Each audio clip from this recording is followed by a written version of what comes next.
Wake up, man. Oh, shoot. We back. We back. It's the J.Soul morning show. Wake up, wake up, wake up. I've got another guest for y'all, and y'all not gonna believe it. Like I don't know how I got on his schedule. I don't know how, we made this happen. He's very expensive, you know what I'm saying? He don't have that much time. He's produced records like Commas for Future, She Twerking. He done kept you on the dance floor. He's been on the radio, and he's a really good friend of mine, man. I like to introduce y'all and present to other people DJ Spins. What Yo, it do?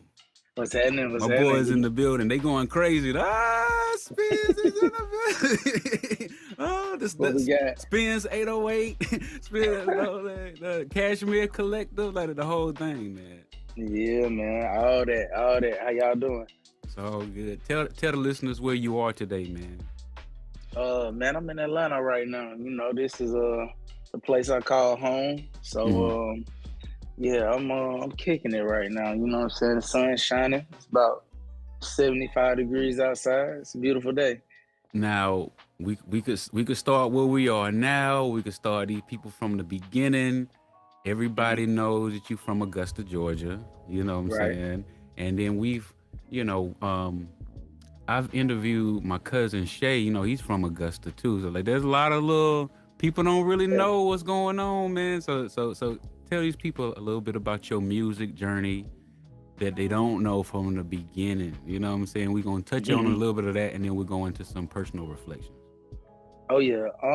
Well, yeah, definitely. Been doing music as long as I can remember. My grandma and my uncle owned a supper club, so that was kind of like, I guess you could say, the first piece of like knowing music. What was the name of it? Mr. J's Famous Dough. Okay, Yes, where that's at? Augusta, Well, Georgia. right, You know right, what I'm right. saying? That's where I was rooted. That's where I grew from. You know what I'm saying? That's why I had the pleasure of meeting, Soul, Blends, you know what I'm saying, which I consider them family. Like, Right. because with doing music at such a young age, or taking an interest in what I would say is kind of like a smaller town, not necessarily a major city, Mhm. but we had major things to come out of our city. But it just was, like, we didn't even have like a guitar center or anything like that. So, you know just building some camaraderie with people who had the same interests, and who also, what I'm saying, were gifted in their own ways. It's just like, it was instrumental to my journey, you know what I'm saying? And I feel like, it goes on the other side of the coin too, because music is it's a congregational thing, you know what I'm Mhm. saying? Like, I Mhm. feel like you grow together through, you know the music. It's a ministry. So, Mhm. Yeah. um Yeah. yeah, Definitely. I started with in my uncle and my grandma's club, just being there because I had to be there as a family business. And Mhm. they're playing, blues, you know what I'm saying, disco, Mhm. what I mean, all kind of stuff like that, soul, R&B. So that was like my first introduction to it. And the first thing I decided, I was like, okay, you know, I was leaving elementary school, and people was interested in football, interested in Mhm. basketball.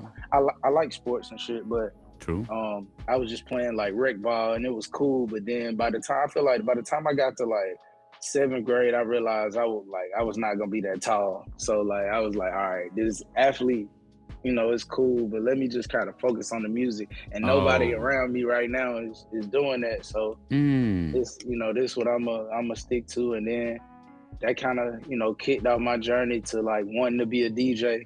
And I had already made good friends with the DJ at my grandma's spot. But obviously, he was playing more of the classics. But Mhm.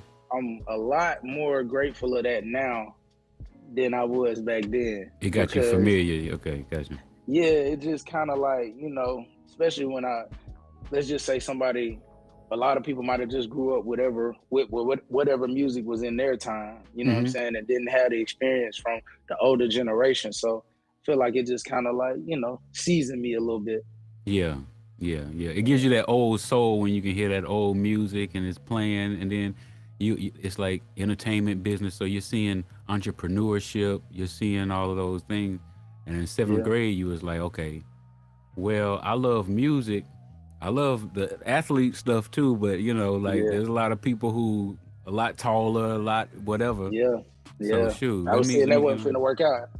I feel you. I feel you. Yeah, I was kind of similar. I was like, I wanted to play basketball and do my thing. It was just like that music it just called me, you know? yeah, It yeah. just You called can't me. run away from it. So let's talk about your shift from Augusta and then moving to Atlanta. Like there's a lot of places we could do music. Like, why you Right. feel like Atlanta?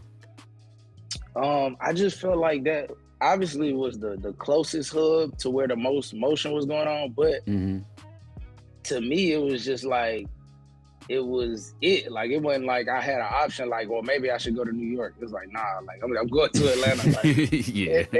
everything that I wanted to do was in Atlanta. Like I Mm-hmm. could, I mean, all the artists that I was like really into, Yeah. like they were all, if not from Atlanta, they were in Atlanta. Mm-hmm. So Mm-hmm. it just was kind of like, I felt it in my gut and was just like, like this is where I need to be. Like, Yeah. and also, being grateful that I had that upbringing, because there was a lot of like instrumental things that happened in Augusta that I feel like over prepared me to come to Atlanta. Hmm. So, You can like touch on that.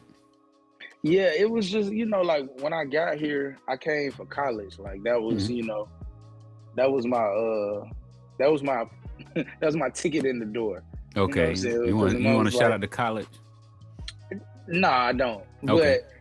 But, my mom, was like, I'm graduating high school. She like, you going to school?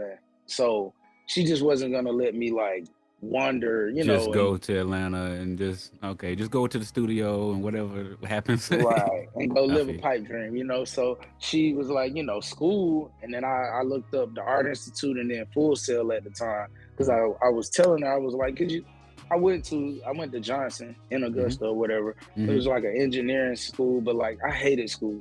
I feel. So yeah, I'm like, for college, and I'm already this deep into music, I was like, please don't send me to regular college because I hate school. Okay. You know what I'm saying? Right. Like she was like, okay, if you find something that's like that, and then in Atlanta, then cool, you can do that. So we found the Art Institute. Um, she got me some loans. I was able to get in, and Mm-hmm. I had a not a dorm, but like I had a roommate at first. It was in college housing or whatever, Yeah, and I remember. yeah, I was at Metro Point. They call Mm-hmm. it Westmar now, I think. But Oh, okay. yeah, so did that. Hold on, let me just make sure. What was the question again? So I don't want to go too far off that. No, we're not going off of it. But Okay. but you said there were some things in Augusta that prepared you for Oh, being in Atlanta. yeah, for sure. Okay, so yeah, like all right, when I want to say, mm, I think I was in like I had started high school already, and then I realized that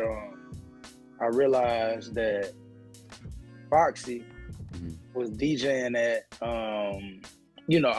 The football the games the on game of Friday. the week, the Yeah, game of the week. yeah. So the thing was, it was like I had got my mom to give me like some cheaper CD players, you know what I'm saying, or like some DJ equipment, but they had CDJs, Yeah, you know what I'm yeah, saying. yeah. So it was just like I gotta get. I'm hooked. Like I was a fiend. That was the dope. I needed to get to that. So I Mm-hmm. started going out there every week, and True. over time, Ron Thomas. It's just I always got to salute Ron. He Mm-hmm. ended up giving me an opportunity Right. to DJ on the station. Or at first it was commercial breaks, and then he gave me an opportunity to go live, and then that ended up with me having a show.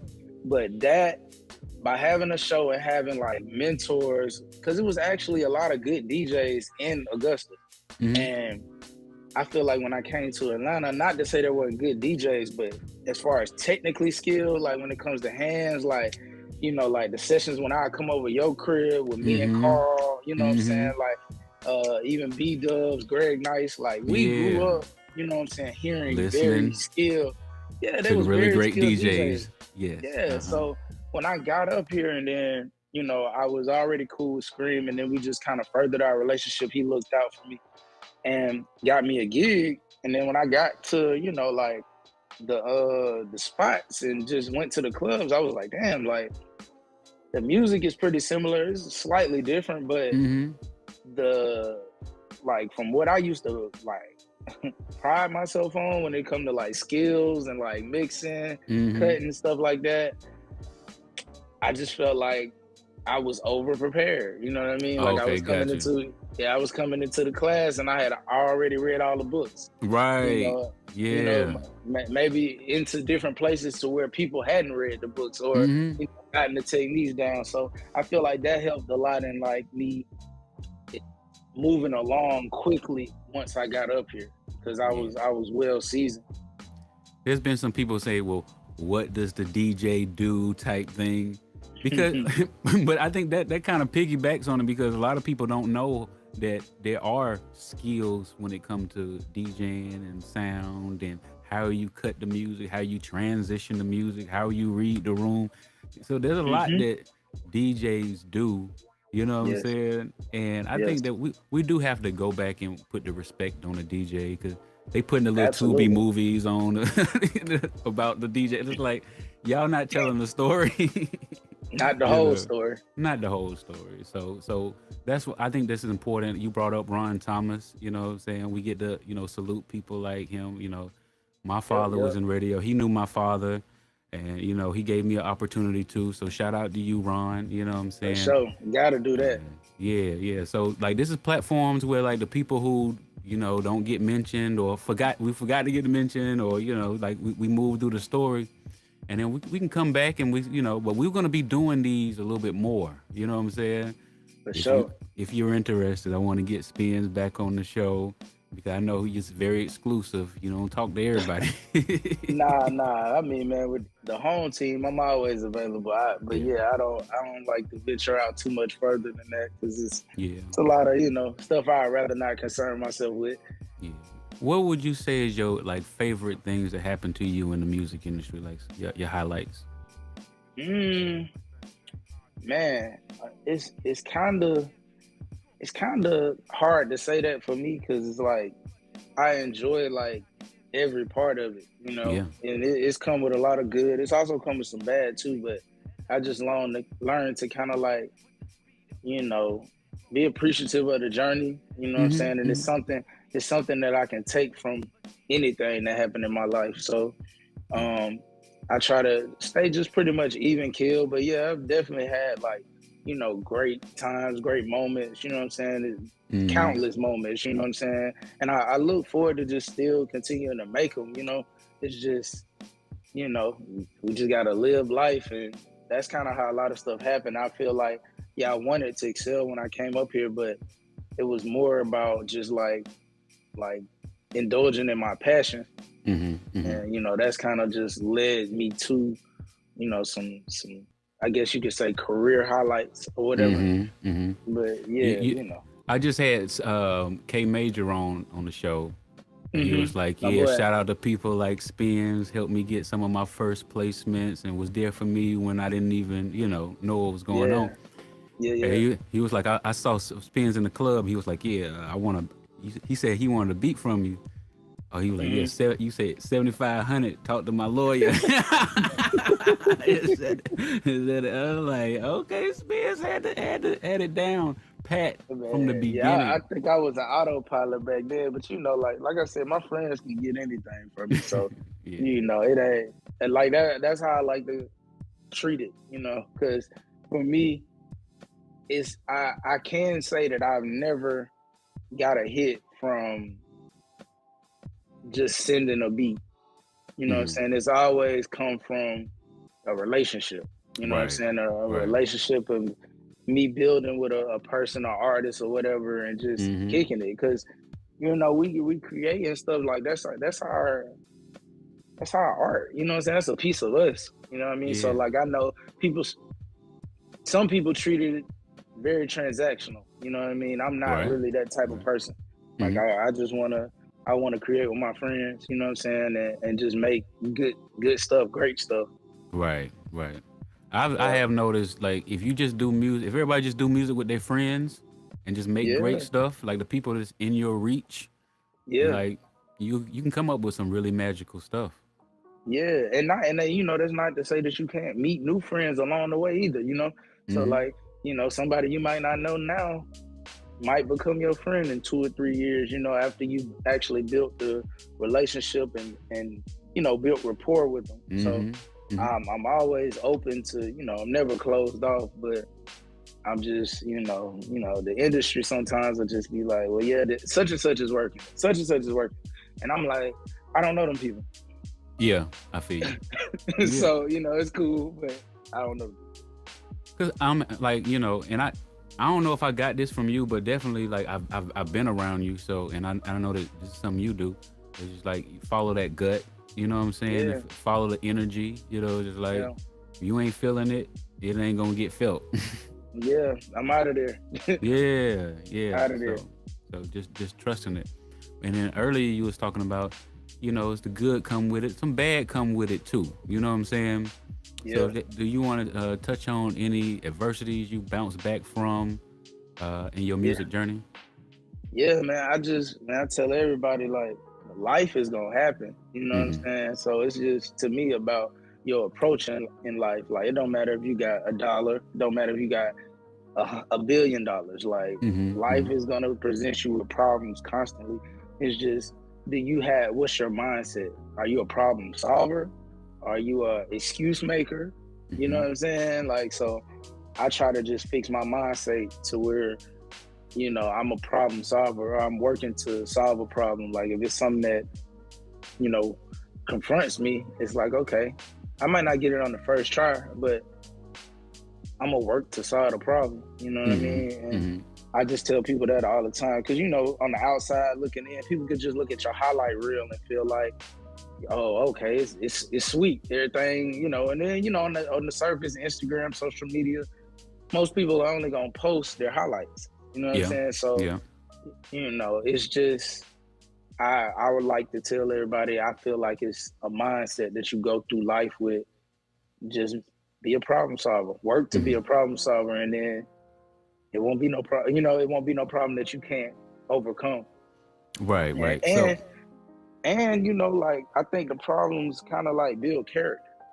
Mm-hmm. You know Mm-hmm. what I'm saying? Definitely. It's just like a rich person who never had to work for anything usually tends to not have as much character as somebody who worked for everything they got. Mm-hmm. Mm-hmm. So I love that part of it too. Like what I'm saying, I put some bricks together to get here. Like it wasn't just I was born with a silver spoon. Like what I mean, we got to put some Right. work in. Yeah. Yeah. Now you definitely been putting the work in, man, and like you said, we have to learn from the things that it ain't always sweet, it ain't always the best. Like you could have the Yeah, number one song, but then now you got a traffic of people who good and a traffic of people who bad. Because you yeah, have more and visibility. that, and also like let's just say you can get a number one song, and then the same day you get the number one song, your dog died. Yeah. You know what I'm saying? Like it be stuff Yeah. like that. You know what I mean? People Mm-hmm. be thinking in the just the professional realm, but it's like shit. Everybody got to live life. You know what I mean? Everybody got family. You got Yeah. all kind of stuff, and like I said, life, man. From what Mm-hmm. I've been seeing, it's just about how you graze through. You know what I'm saying, and how you deal with it. Got it. Got it. So you got a couple of companies, Tune Freak, Cashmere Right, right. Collective. Talk about the formation of these companies and what's coming up. Okay, yeah, nah. So Tune Freak Recordings, that's my independent label. Mm-hmm. Um Probably been working on it maybe close to 10 years now. And you've been a very Mm. instrumental part of Tune Freak, of just helping me and helping me build it. So I'm very grateful for that. But it's kind of like a space where I release like my art as Mm-hmm. far as like my artist work, Yeah. my friends' artist work. You know what I'm saying? Mm-hmm. So anything that I'm kind of behind, when it comes to urban music, Mm-hmm. Mm-hmm. I've been releasing it under Tune Free Recording. So that's an ongoing process. Very, very grateful for that, and just Mm-hmm. to have that outlet that I built, and just to share my art with people. Mm-hmm. Just because I feel like more people, and rightfully so, were in tune with just my journey as a producer. So Mm-hmm. as I branched out into my artistry, I feel like I had to create a space for it, and I'm still doing that, and very happy with the growth in it. Yeah. I gotta get me some more TF hoodies, man. We Yeah, gotta show up man. again with the Yeah, TFs. man. More vibe outs, you know what I'm saying? Working Exactly. on that too. Definitely Yeah. working on that. So Yeah. Cashmere Collective is another piece, which I'm very, very passionate in, Mm-hmm. and building that for maybe like 6 years. Okay. Which again, you know what I'm saying, you played an amazing role in. So was on the first EP, you know what I'm Hey, man. saying? We released, like you said, 3 records this year. So Yeah. Cashmere Collective to me though is a community service project, and it's to me, I just my ultimate goal is to be a place where creatives can create, you know what I mean, and share their art with the world, whether it's music, it's drawing, it's sketching, you know what I'm saying, whether it's planning events or anything, you know what I'm saying, whatever your art may be. Mm-hmm. um I feel like you're a part of the collective, you know. Got you. Got you. So yeah, that's it's been going good. I feel like we're entering phase 2 right now. We built the foundation, music and like instrumental wise, Mm-hmm. which is that's gonna continue nonstop. But now we're setting up events, you know what I mean, to start to get in the community and just Yep. collab with different movements and different people that we see spreading, you know what I'm saying, the light. So Right. yeah, that's basically in a nutshell what Cashmere is. I'm gonna be up in there, man. It's smooth. It's Yeah, fresh. yeah, And it's a balance. It's like you need the tune freak urban yeah, yeah. situation. Right, right, Like right. racks. Yeah, for But sure. then you also like you kicking it over here. You got the Yeah, yeah. lo-fi, and you feel it feels luxurious. It feel like it got a good little thing to it. Yeah, you can water your plants, you know what I'm saying? Get you some work done, you know what I'm saying? Meditate. Yeah, it's almost and I know that this ain't what we had in mind, but Lil Jon went from the crunk era. Now he's like, Yeah, like let's zen yeah, it out. Like let's get these yeah. folk a balance.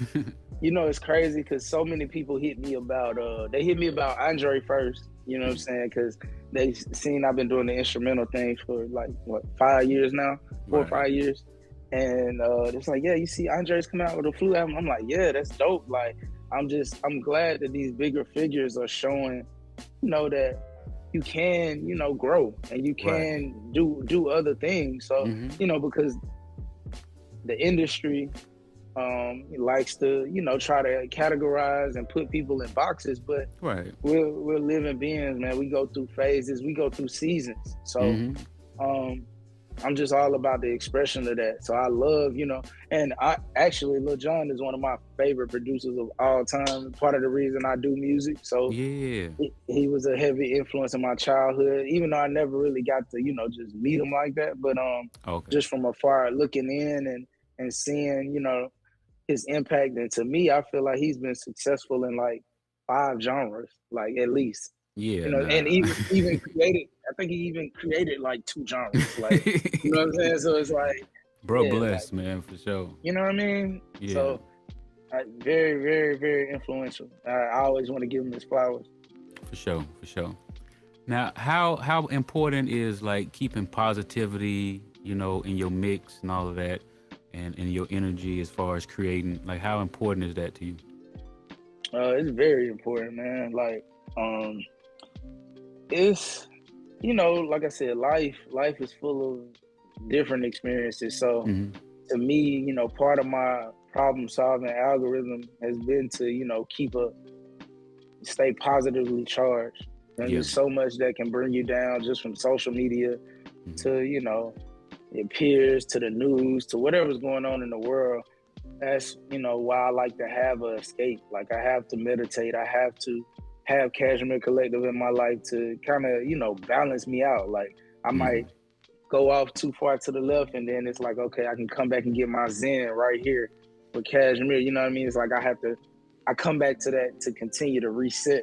That's Hmm. been like the reset frequency for me. And I feel like that's important for all human beings. So that's why, I wanted to share that art with people because I'm like, it helps me. So hopefully it can help somebody else.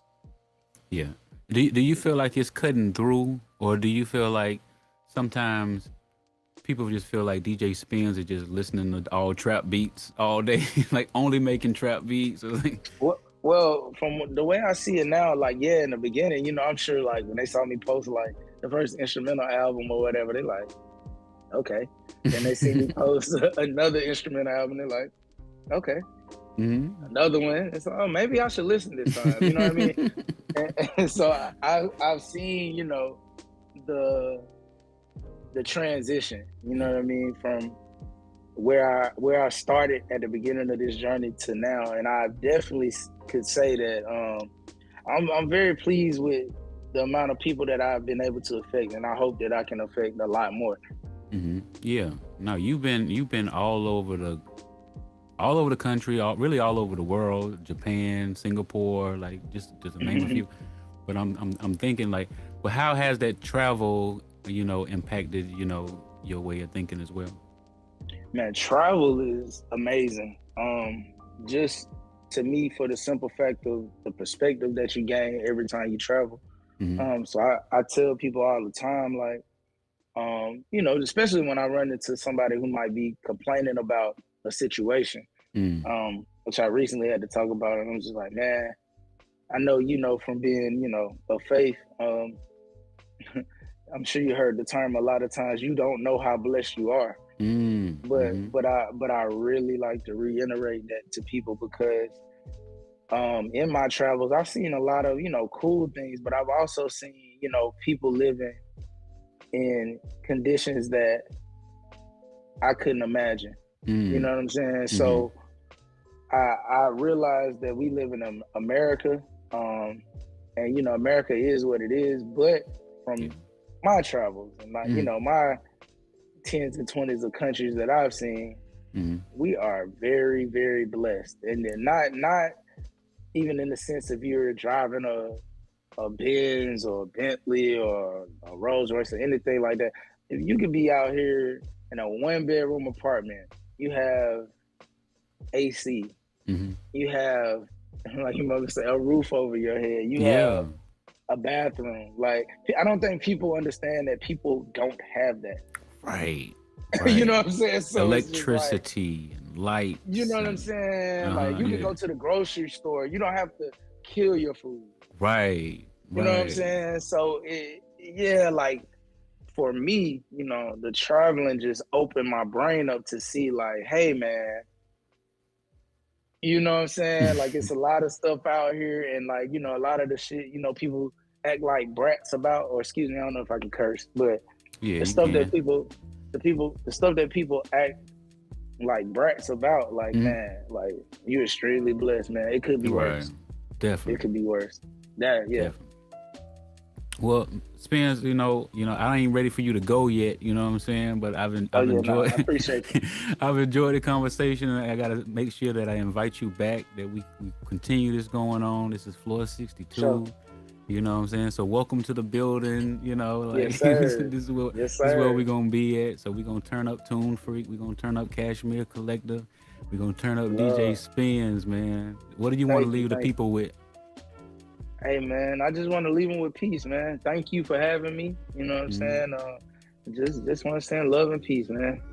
Okay, well y'all heard it, man. Look, from Augusta, Georgia, is my brother from another mother, man. Shout out You know to what I'm your saying? mom. Shout out to my Shout out to mom. Mama Soul. You know what I'm Yeah, saying? You know what I all mean? good, all good. Very Thank you, grateful. Thank you, Spins, and we'll see you next time. Okay, man.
till the music stop. My bad, I had you extra loaded over here.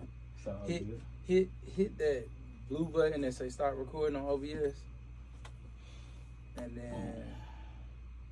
then hit the mute button on the other shit on the Grace on the Grace. See what we putting down here. That Grace, man.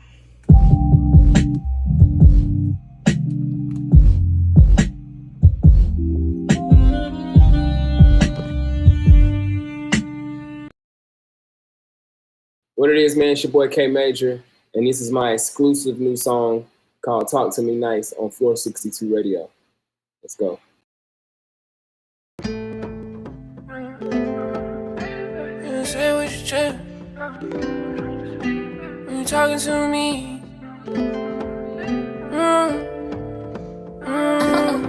Talk to me nice, yeah. You better talk to me nice, that's right. Yeah, talk to me nice, there you go. Yeah, some good advice. Talk to me nice, that's right. Yeah, talk to me nice. Said where was you when I was down bad? Out here on my own trying to get a bag. This ain't murder, you don't get a pass. She wasn't cool, but I got the last laugh. Used all your favors now, looking for mine. Came up, got paper, but it's more on my mind. Nah, this ain't the old me. See, I'm on some new shit, love. Yeah, talk to me nice. You better talk to me nice. That's right. Yeah, talk to me nice. There you go. Yeah, some good advice. Talk to me nice. That's right. Yeah. Talk to me nice. Don't believe in karma, I'ma make you believe. Yeah, it's too late, I already took it too far. I was out here grinding when you told me to leave. You ain't have no loyalty cause you a runner. Gotta go hard cause my family need me. Nobody hold me down, this shit ain't easy. Who gon' be there when I fall down to stand me up? When you talk to me nice. You better talk to me nice. That's right. Yeah, talk to me nice. There you go. Yeah, some good advice. Talk to me nice. That's right. Yeah, talk to me nice.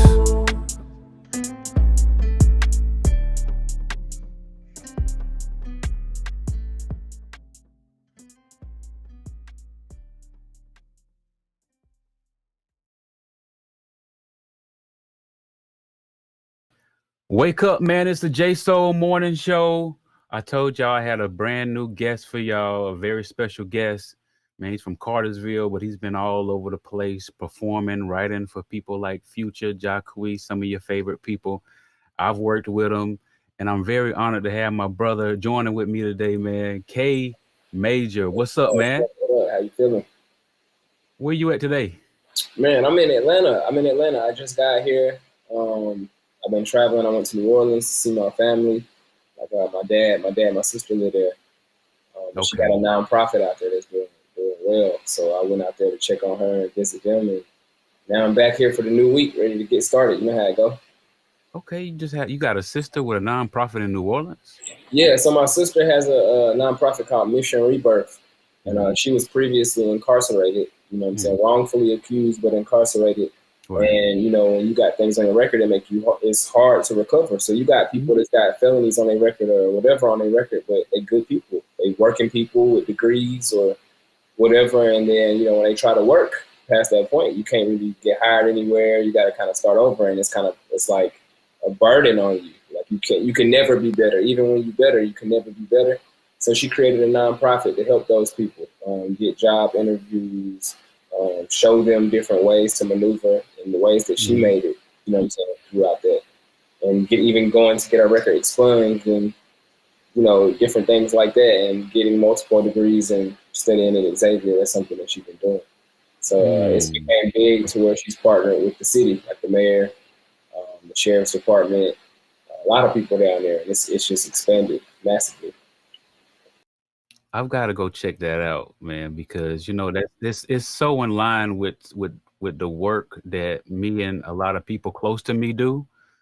And I had no idea. I didn't even know you had a sister, man. So it's good we having this interview Oh now. yeah, So my sister's the oldest of us all. Okay. She's the oldest Okay. of three. So Okay. she kind of set the foundation for us all. And you know, she ran across some hard times in her life to where she was helping people and was in the wrong crowd, and she, you know, took full responsibility. But the blessing, you know, it's like a full circle moment happening right now where the same people who, you know, accused her and locked her up and did all that are the same people that's granting her grants and things and such, and partnering with her to do better in the community. So it's amazing to see. You know, it's God's work, definitely. Yeah, God said He'll make your enemies the footstool now. So And that's exactly what I'm seeing happen, bro. On a daily. That's what's up. Let's go to your music journey, because I read your bio too. 15 years old, Cartersville. So give me some of your music background and give us some of your journey. Yeah, man. I started doing music when I was 12 years old, 12, 13 in Cartersville, Georgia. And, you know, I was playing sports at first. I was in the band in high school, and I love music. You know, my dad did bookings. What did you play in the band, real quick, man? Well, okay, so I started on trumpet. Okay. My 8th grade year, or my 7th grade year, and I Okay. hated it. I learned it. This is how I was introduced to learning reading music. But Got you. all the cool kids was in drumline. You know, all the black kids, especially. And it was like, yo, all my homies in drumline. What's up? Why am I doing? The trumpet was shiny at first, but the drums was just crazy. You know, it was a culture, and drumline that came out that year. True. So at this point, like, I played trumpet. They didn't allow you to switch instruments, but my mom cornered the music teacher in Walmart, got me a tryout, and so all summer I self-taught myself. We couldn't afford lessons. I had to catch up with the kids. They already had a year ahead of me, so I had to catch up. And I went to like the people older than me to learn over the summer and trained, and then I became a snare drummer. Okay. You know, and I was in marching band, and I stood strong with it. But I also was rapping. You know, I was touching with raps and burning CDs and recording myself and making beats. I was experimenting with that at a young age, and had a lot of peers around me who was doing the same thing. Just in a small town, we didn't have a way out. So, how small is Cartersville? Like, I mean, now it's grown. You know, we got people like Trevor Lawrence, Ashton Hagens. Even on the music side, we got people like Brian Sannon. He's got crazy TikTok following. He just dropped. He's been dropping hella records that's streaming millions. You know what I'm saying? And he shot a video at our movie theater. That's unheard of. Like, but where it was when I was growing up was like the population was maybe 60, 70,000 people, and out of that you maybe had like 10,000 black people. We had 3 schools there, small town, barely hit a radio station in Atlanta. No music outlet at all. Like, you just rapped. That was it. Like, when you sold product to people in the city. Other than that, making it big was like a dream, really a dream. So how did you get out of that? Yeah, so I'm working at McDonald's from 2005, 6. I'm working at McDonald's. Right off the exit, exit 288, still there in Cartersville. And DJ Yola at the time has a song called I Ain't Gonna Let Up. That's out in Atlanta. MySpace is showing us this. You know what I'm saying? MySpace is where you're seeing all this at. YouTube really ain't the thing yet. It's MySpace. So we're on MySpace finding out about artists, and all of a sudden I look up, I'm clocking out of work, about to get out of work, and I see DJ Yola. I'm like, hey, you look familiar. I'm like, hey, DJ Yola. So he had his security, his management team, they had jewelry on. Like that. So I walked up to the guy with the jewelry on. His name was Big Ron, and that was his manager. And he also, you know, fast forward, Big Ron was managing Shawty Red, Fat Boy, the producer. These people at the time. And he had a company partner with Fat Boy in called Black Shield. So, you know, they were together. I didn't really know who Fat Boy was or Shawty Red like that. I just knew Yellow. Right. You know, I wasn't in the production line yet.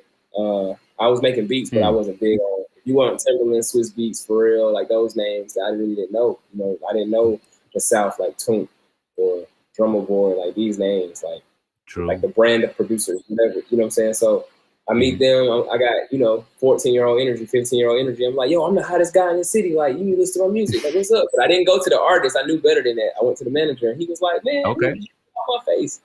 You know, but I worked at McDonald's, so I had some pull in there. So I was like, well, look, man, McDonald's on me. You know what I'm saying? Okay. And I pay for all the McDonald's if you listen to my music. You know what I mean? Right. And so I ended up giving them a discount, getting the McDonald's discount, you know. And while they was bagging up all them large orders and stuff, I was off of work. So I went to the car with the manager and played him some songs, and he was mind blown. He was like, wait, you talented for real. Like, this is hard. Like, bro, we got a boom, boom, boom. Like, where your parents at? You know, like, so that ended up being my first situation, my first management deal, production deal. Okay. It wasn't for beats. It was just being an artist. You know, I went by like K-Swag back then or something. K-Swag, I saw that. I was Young Star, and then I was KB the Youngster. And then it was K-Swag, then K-Major. Okay, got you.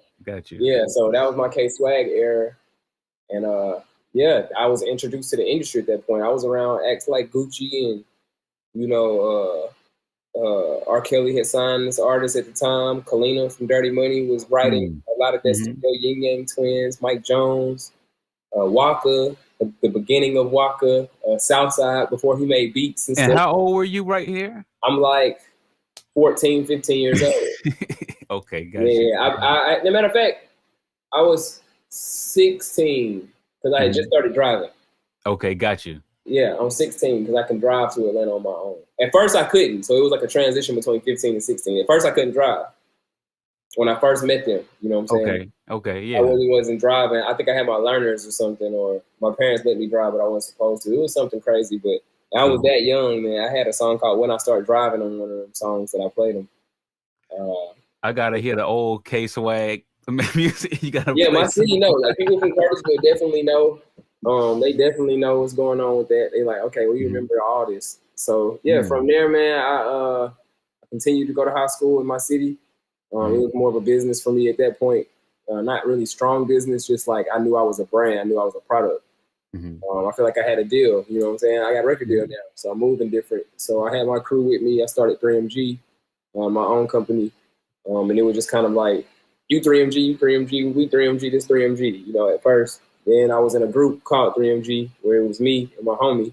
We named ourselves 3MG. And it was me and an artist named Chosen One. I got a big story, long story, bro. But that turned into me and him. This is the same era of time. Signed to Fat Boy and Big Ron and them. That deal lasts 2 years. I get out of that deal. Nothing happens in that deal for real. I just really learned what the industry is, and I'm learning this like new, like fresh, like freshman. So right after that, I feel like I had more confidence getting out that deal to kind of like do it myself and get back to some of my old ways of dropping music and selling it because I was making money, but also knowing it's a bigger world out here. So that's when me and Anthony decided to be a group, and this is like my senior year of high school. And then ongoing, or not junior, senior year, I'm going to say senior year. Yeah, senior year past that point, it was me and Anthony. And we did that for 2-3 years, and we did shows in Atlanta. Now my brother is in Atlanta a lot. My older brother is in Atlanta, so he kind of managing us at the time and helping us set the LLCs up. This is like 2009 now. He helping us get the LLC for 3MG Entertainment, and boom, boom, boom. And then right when this happens, we don't have no budget. We don't have nothing going on. We just all my brother putting his money in. Like, had a job running 200 here and helping with CDs, and then me having to get my hustle on. And this was going on at this time. And you gotta send me some pictures and some videos and stuff. We're gonna run it through while we talk. Yeah, it's so much. I'm pulling it. I actively been pulling it for the last 3 years, trying to pull different stuff. Yeah, that's what it's about. It's about telling the stories. You know, nobody gonna tell our stories like we can tell our stories. And then a lot of time when people do be telling some of the story and then they kind of leave, you're like, oh yeah, okay, y'all didn't want to talk about Scream, or y'all didn't want to, you didn't want to talk about K Major, you know, like. Yeah, I try exactly. I get left out of a lot of people's stories, and so I try to tell mine and try to make sure I remember everybody that was a part Of course, sometimes you're not gonna remember. I remember everybody, but in storytelling mode, sometimes you're telling general storylines than a specific, like who brung you here, who took you here. But a lot of people played a part, whether it was small and big in my career. I know that for a fact. So I know it's a lot of people out here that's just like, yeah, I drove into the studio, or yeah, I did this, and I'm like, yeah, I was moving as a kid. I'm everywhere doing everything. But yeah, what me would and you Ant say was in is Atlanta. like?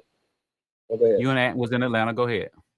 No, I was just saying, me and Ant was in Atlanta, man, and that just turned into just continuing learning. If I'm to summarize it, I'm just learning. And this person, my manager now, and Nina Nine from Sirius Radio, and then Coach K, my manager for a little bit, and then I'm independent again, and I got an investor. Like I kind of been through a lot of that, to figure out who I am today. Right. You talked about learning, so I wanted to get maybe like 2 or 3 things you would say that you learned from the industry dealing. You've been around since you were 14, and I guess you're about 33 now. 33. Born in '91.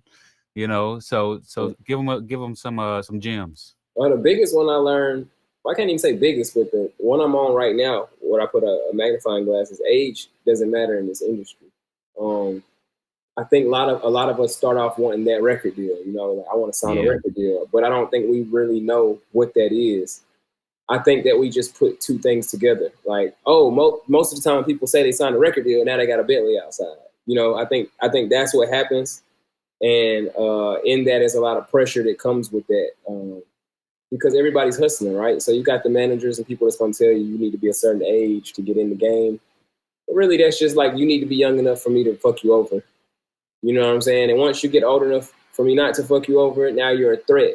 You know what I'm saying? Mm-hmm. Now you're competition, and it's not so friendly. So I think that's what I learned. I came in young, so coming in young, everybody loves the young guy. Everybody can make some money with the young guy. It's effortless. It's just like you just be yourself. You be a gullible kid who don't know, like, hey, what's that? And they like, oh my gosh, he doesn't know. You know what I'm saying? Right. Like, it's just kind of that. And then as you progress, I think when I hit the 25 meter, that's when I saw the reality, and I kind of just started turning my face at the game. It was kind of like, this is category 5 time. Now the game is like, oh, how old is he? 25. Oh, he's too old. Like, at 25? Like, what? Like, I'm in the middle of the culture. Like, the girls like me. Like, I go outside. Like, I don't have a problem in today's society. I don't know who's making this decision, but at that point, I deciphered the game of what it is. It's a business. Man, really just, obtaining value, self-value. Self-value. You could be valuable to different people in the industry, and they'll use you for that. I think this far that people have seen that I'm a great songwriter and producer. So when people look at me, they lean more towards what they benefit off of from me, and not really who I am. It takes my focus off, because you got to survive, right? You gotta make money to pay your rent and do things like that, but you also got to be fully yourself. And that decision sometimes is what I fought with a lot. So that's the biggest thing I learned. Just accept me for who I am, how I like to wear my hair, how I like to dress. What do I like to express? Because it's expression. It's not a systematic approach that should be, that sometimes we see in music, where it's like, sound like this, be like this, dress like this, hop and dance like this, or you're not a star.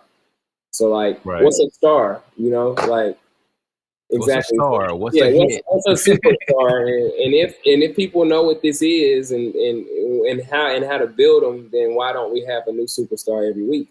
Yeah. So it's kind of like, I put all these things together in my head over the years of going crazy, quitting, giving up on myself, and now I'm kind of just coasting at my own pace of, like, I think self-discovery. I want to say like I'm rediscovering myself, like what I love, what I like to do. Okay, we'll talk about that. What's some of the things you discover that you like to do that's going on now? Music style. I feel like I've been limited in music. Even to my peers, and I'm talking to people, I'm like, I can't continue to do the same things that I've done. I do like doing those things. I see what people like, but I see what people like, so sometimes your people around you will push a certain thing, like a certain agenda. You sound like this, or I love this about you, or okay, I love this about you. And I fall for those, things, because you're always searching for what people like, right? But the fans tell me, like, hey, we like all of you. Like, we like when you rap, we like when you sing, we like when you make beats, we like all of that. So a lot of times in my past, I would produce for Future or Usher, Chris Brown, Jacquees, whatever. But you listen to K Major albums, and I would only produce one song. I would kind of be discouraged when it came to my stuff, right? Or I would let people come in and do my stuff. But it's just like, at a certain point you realize, like, wait, I'm great. Like, people can help, we can collaborate, but I run this shit. Like, this I feel you. Yeah, like, I make the beats around this motherfucker, like, because it's me. Like, you know what I'm saying? And I can, and God gave me that ability. Like, he gave me the ability to be a producer and play instruments and post-produce and engineer and mix and master. And sometimes you just have people like, I guess, I don't know. It's like, hey, I want to be involved, but he do so much. So what can I do? And for a lot of times I would give people those positions. Oh, you can make the beat, bro. Oh, no, you can do this. And now I'm kind of, I'm focused to, like, listen to these ideas. This is what I'm thinking. And see what you can add to, or you can come to the table with something, but I'm always going to put my, like, nah, that's not what I'm on right now. Or this is what I'm on. And I keep that. Like, I set that precedent. What's going on? Tell me, and I like that. I like that, and I think that's what artists need to be for real. You know, like I think the freer an artist can be, and not being told what to do, or learn how to engineer, learn how to record, just learn how to write a B section, or like. Yeah.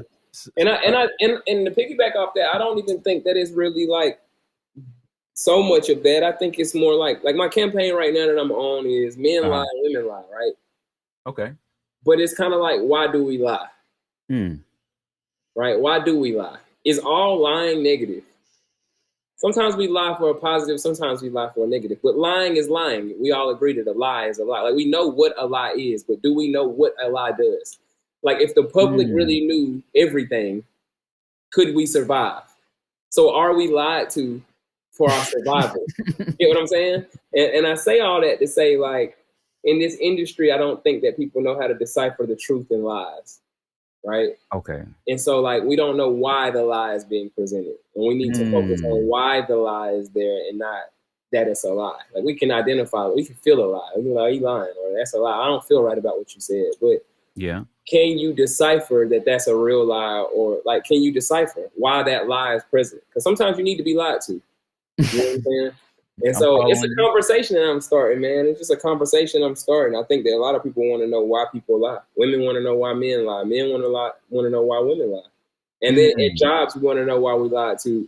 As we survive every day, we want to know why we're lied to about the food we eat and the things that we do. So that's the campaign I'm on right now. Men lie, women lie. So what's your solution for this? What's like I said, I think that it's a balance of life. I think that I think that it's gonna happen. I think that the person that even judges the liar is a liar. The person who judges the liar is a liar. Is a liar. Okay. In a way, you might just not feel like your lie is for a negative reason. I'm not gonna tell my mom this, or I'm not gonna tell this person this because I don't want them to crash out. You know, I don't want to tell people I got money because I don't want everybody asking me for something. You know, so every lie isn't just to misdirect in a negative way. Sometimes it's just for everybody's well-being. Because if you start asking me for too much shit, I'm gonna cut you off. So I'd rather just tell you I'm not gonna tell you I have anything. I'm just gonna act normal, right? And see how you really feel about me. Like, sometimes within a lie you'll find the truth. So a lot of times, so I think that's what it is. I'm not saying it's okay to lie in every situation. I'm just saying that that's what the answer is. I don't think we'll ever find some answers as far as it being one thing with billions of people on the planet. It also brings up the question, what really is the truth? What really is the truth other than what we agree on? And that's the search. And that's the search that everybody is on every day. Is it true that you should work for yourself? Is it true that you should work for other people? Because both you survive and both you can pay your bills, but it's just like, some people don't want Lamborghinis. Some people content with what they got and they'll go work a job and work there. My grandmother worked for 60 years straight, didn't complain. You know, because at one point, Black people couldn't even work all jobs, right? We were slaves. So having a job at one point was like, damn, hell yeah, we made it, right? And now in culture, it's like entrepreneurship is the new thing. And so it's like having a job is that cool to have or whatever. But I think we're getting back to a point to now where people are like, yo, if we don't work, we ain't gonna eat. And robots got to replace us. So we gotta act fast, right? I think we're getting to that. So that's where we at with it, man. We're in search of the truth. And I feel like your truth is who you are. Your intention, your spirit, right? Like, when the things that you do that you don't tell yourself to do. Yeah, your habits. Your habits, your peace, your happiness, your circle, your inner core, like nothing matters but what you feel in this in this space, I think that that's what we all searching for, and I think that that's the truth. The truth is, I don't like going to the club. The truth is, I don't even like hanging with y'all like that. Y'all don't represent what I represent. The truth is, I don't like doing this. The truth is this, but the lie is a survival tactic that we use to survive, and it's happening all around us. I see people that ain't really who they are, you know, but to make a little money, they got to be that, right? And at the end of the day, they just trying to pay their bills and make it to the next day. So I don't judge people. I just know that we have to live more in truth. Like, you know, and if we search for that within ourselves, then you'll find that a lot of things that you do, you don't even like doing. You're doing it for somebody else. Do it for yourself. You know what I'm saying? There you go. So you look at yourself and you value yourself. Like you said, when we got on the phone, you was like, yeah, man, I'm in a space to where I'm me, you know? Like this is me. Like, this is mine. This is me. This is what I'm doing. I feel good about it. It's my calling. It's what I'm going to do, and I'm going to do it wholeheartedly. I think that that's the energy that we all search for. That's right. That's right. Now, we've all had some adversity and things had to shift. You know, do you share something where you feel like in the music journey, this happened and then I had to like bounce back and, you know? Yeah, I think that I started to work with my idols. You know, a lot of my idols, a lot of people that I looked up to coming in the game for what they were doing, right? And then I learned like, okay, that's the PR version. That's kind of like we've only been told the positives, right? They covered up the negatives as much as they could. As many of the negatives as they could, they covered, but the positives is what we've seen out of people at the highest level. But then you get around those people and you're exposed to the negatives and you realize that we're all human. Like, we're no different. We're the same. So at that point, I started having, you know, it felt like a competitive journey with my idols. You know, where it felt like I don't have the cars and the credits and the nothing. I don't have any of that really. I'm talented. I love music, and I want to go here. You know what I'm saying? And if you can help me, I definitely want to be a part of that. And however I can help you, you know what I'm saying? Hopefully you see value in me to where I could be a part. But I feel like within my career and that I found a lot of jealousy, envy of the pure things that I have. My light, right? My spirit, my light. You can't break somebody's light. You can't break that in a person. You only can, the music is one thing, but who they are is another thing, right? So it's like, you might not play my song on radio, but my ability to socialize with people and connect with people, you can't break. I was given that from God. So, and sometimes that intimidates people, right? Sometimes that intimidates people. So when you in a room and you got too much light, or you got a personality that's big in a room, then a person with a small personality will look at you as an enemy, you know? Or they'll look at you like, I want to be him, and envy you, and that envy, jealousy, like they'll have those things instead of being motivated or inspired, right? You can't choose where people lean. So that's what I noticed at a certain point in my career. I think it was when I started working with a lot of my idols. So how do you navigate through that and still be able to be K Major? Yeah, I think that's where the human you comes, right? So if somebody walk up to you and slap you, no matter where you at, you don't want to fight. Yeah, so it's like when you walk into a room, you professional, right? I got my collar buttoned up, I got my tie on, like I speak professional, like I'm here to do my job, and I mean this, like I genuinely came here to do my job and be professional. Like I don't hate anybody, I don't want to harm anybody, right? But then you get bullied and punched and beat up and kicked to a point where you're like, hey man, I'm a grown man, bro, I'll beat your ass, you know what I'm saying? You become that person, and then you see everybody kind of like frail. And everybody's scared of you. But then what I learned about the industry is when you do that, now you're hard to work with, or you deemed just aggressive. You know, you just got aggressive personality. It might have never been me. You know, I never had a really aggressive personality, but respect is another thing. So like I said, sometimes you get pushed to a point of humanness. And I think that's what people mean by sell your soul. I think when you get pushed to that point, you either can sell your soul and say, you know what, I know this is wrong. You know what I'm saying? But it is what it is. Let me make a lot of money. I'll just be whatever you want me to be. Or it's kind of like, well, now my character says and how I was raised says that don't line up with my belief, right? Right. Life in a whole. So I would rather not have the fame and the fortune. Okay. That means that I can keep my dignity and my character and go home and sleep well at night. So I feel like a lot of people have made that decision. You know, I'm not the first. I just feel like I'm the first to kind of break it down in a way that people can hear it and be like, well, dang, that's it. That's I'm not tripping. Like, that's it. So men lie, women lie. That's where I'm at. Okay, cool. Yeah. Give me maybe like 2 or 3 highlights, your favorite things that has happened to you in the music industry. Oh man, getting my first placements. Shout out to people like DJ Spins. People that just saw me at a time and, you know, didn't have to do something. You know what I'm saying? Like people that you've seen winning and getting credits and they just did something small, like acknowledge you. You know what I'm saying? Yo, you hard. Like that go a long way, I think, that, and people don't really notice that changed everything for me. Cause I remember walking up to, and I just use him specifically because we got a lot of music out. And it's like, I remember walking up to him one time in the club and he was like, oh, your beat 7,500. You know, I was like, nobody. Like, bro, I want some beats, 7,500. Talk to my manager. And then you learn relationships. Like Nina Nine's my manager at Sirius Radio. Spence went up to the crib one time. I see him, smoke one with him. Well, I don't even think he smoked. I think I smoked, but smoke one. And then met him then. You know, now I'm signed to Dream. DJ MLK sends me a beat. I do a hook. It's on a Spins beat. You know what I'm saying? Spins, what is this? He's like, oh, it's K Major. So that's how I learned value. You know what I'm saying? But those times of people at their level, even DJ MLK, Nina Nine, all these people, to already have motion going on, and their careers going their own life, and to say he's talented, I'm a rock with him.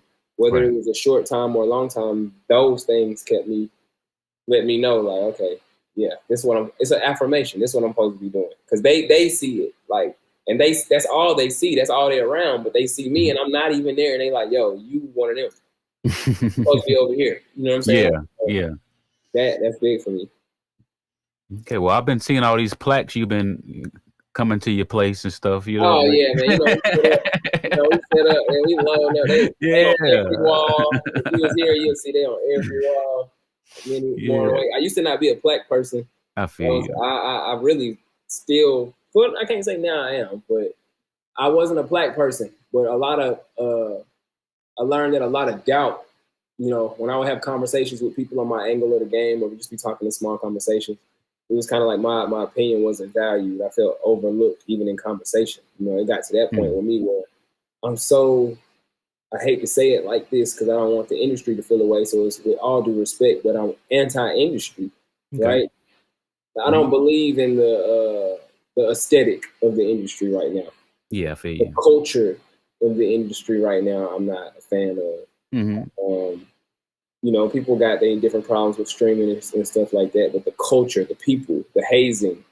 Yeah, the kiss the ring. Yeah, the this is supposed to be our art that we express ourselves, and then people are supposed to get notoriety for the level they do the art on, like the high level of performance. And it's more like, well, you're not cool with him, so I ain't cool with you, or you ain't have sex with this person, or you ain't paid this person, so like, and we forget that, especially in Black culture, we forget that we grew up in poverty, we grew up with nothing. Right. So, but they expect us to have $1 million to be heard. And I don't remember the world being like that. A lot of things that are the most notable things in the world weren't expensive. They were just value high because of like the things we're doing now, 100 years from now, none of us will be here. Right. And so the things that we're doing now will be left here as artifacts. And it's like, what are you doing? So the gatekeeping thing of not showing the highest forms of art from the human society, not putting notoriety to that, or you basically saying you're burying history right in front of your eyes. You know what I'm saying? Because the people 100 years from now won't even discover it, or know it was even done. You know, so we got like Etta James, we got just a lot of people, poets and Van Gogh, and you know, it's before a blog site. That's right. That's right. These things really mean something to the culture and art. You know. Yeah, they've packaged it up and made it a system. You know. Exactly. When it was music and we were just supposed to share it, and you know, if you're working hard, great. You know, then it was never supposed to be like, okay, you working hard, but we got this person signed over here, so we're gonna make it look real easy for them. You know. I did a Black Excellent Awards. I actually won Artist of the Year, but I actually learned more at this award show than ever. I've been to the BT Awards. I've been to a lot of award shows, but this specific, it was in Cartersville. They got their own Black Excellent Awards up there now, right? We done gone into that. Like we're doing it. We're doing it big, like a real award show, like big. But it goes over the history of the people from there and the things that we've done in the world. That's been big and impactful. And when I looked into that and I'm learning, I'm like, yeah, a lot of these people weren't famous. Yeah, you know, they weren't rich. Right. Martin Luther King, I didn't remember them saying he had $10 million or $100 million. Right. Exactly. Malcolm X. I just remember these people making impact. So it's like the oversaturation of the market makes us feel like we need that.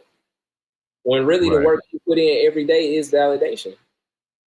You don't know who you motivating, where you motivating them at. Like you doing a radio show right now. If I'm back to my 12-year-old self, or even me at this age, seeing you do it, it's like, dang, I want to, like, dang, bro, how you do that? Right? Right. You know what I'm saying? It's that, and you motivating somebody to be like, man, I want to be on radio. You don't know. That's right. That's right. That's beauty of the art. That's the beauty. That's the beauty. That's what keeps me going. Well, that's what's up, man. Tell these folk what's up with K Major. What's the next project, and how they can get in contact with you if they need to. Definitely. Follow me at K Major Music. Website The Real K Major. I'm about to do a contest. So basically the contest is like men lie, women lie. What's the biggest lie you've been told, right? And the best story that I see, I'm gonna choose like 13 people for a live event to come out to the studio, and we're gonna make a song based on the concept, right? So I'm gonna do that. That's what's coming up next. I'm gonna open that up to the public soon. I'm kind of wrapping my arms around it, my hands around it, my mind around how I want to do that. But I just want to start this conversation and get to the bottom of it, but with people, you know, and stir it up. Let's make content around it. Like, you know, I may give people a chance to get in the video, but I definitely want people at the studio to help me create it. I want to give them an opportunity. I want to open up my subscribers, my fan list, and my fan base so we can start doing things together and curate events of this kind of energy, you know, this energy. So that's what's coming up now. I'm also putting out songs weekly. I got one coming out Friday called Talk to Me Nice. I dropped one last week called Compliments, and I dropped one a week before that called No Boo. Yeah. So I'm constantly just feeding people, you know, but at this stage, rather, I'm just making it make sense with what we really talking about. You know what I'm saying? So as we having these conversations, we creating the music, we putting it out. That's where I'm at. So look forward to that from me. Definitely subscribe on my website and on my IG. Look out for the posts, look out for the links, so you can be up to date on all that. We're gonna go. Okay, beautiful, man. And what do you want to leave them with, man? What you want to leave the people with? Floor 62 Radio, Floor 62 TV, man. Man, right here today on Floor 62 TV, man. Keep going. Believe in yourself. That's the biggest thing. That's the biggest message I can tell you. The world ain't going to believe in you. It's going to be people standing right beside you that say they believe in you, that don't believe in you, and you're not tripping. Just always believe in yourself. Search for the truth. Don't put yourself in positions you know you don't like it. Don't do it. You know, stay in your bag, you know, and grow in that direction. Search for new things. Yeah. Well, y'all just heard from K Major. You know what I'm saying? He's in the ATL right now. He got all the plaques going on right now, but that's just the beginning. It's just the beginning.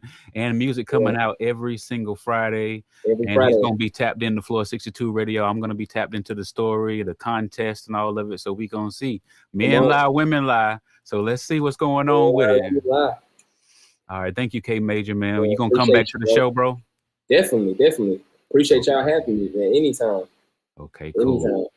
Cool. Well, take care, man. Thank you for coming to the show, and we'll see you next time. Yeah, love, bro. All love, bro. Come and take a shot tonight. Girl, it's been a long week. Don't spend no money. It's all on me. Taking pictures in the mirror. They gon' see what I see. 5'11" with your heels on, yeah. It's enough for me to feel on, baby. Girl, I love your smell. Girl, I love your hair. I love the things you wear, baby. I don't kiss and tell. We smoke in the air, baby. In the ATL, baby. We on Cali Road, yeah. Getting it all in motion. See, I don't like nobody in my section, and I don't like nobody trying to check me. I'm just trying to roll on. She just trying to hold on. So I don't even care. I just put my on her. Got her legs swinging in the air. They don't compare. She be creeping that well. She be lying when she tell you she ain't here. So we gotta hold, babe. Take control, babe. We can role play. Yeah, she don't want a man that can roll her. She just want a man she can grow with. She just wanna hold on. So I'ma let her hold on. Yeah. Come and take a shot tonight. Girl, it's been a long week. Don't spend no money. It's all on me. Taking pictures in the mirror. They gon' see what I see. 5'11" with your heels on, yeah. It's enough for me to feel on, baby. Girl, your love is rare, and I don't think it's fair. And this ain't truth or dare, baby, but you the truth, I swear, baby. Sativa set the mood, yeah. We don't seem to care, baby. Dancing to the song, yeah. Getting it all in motion.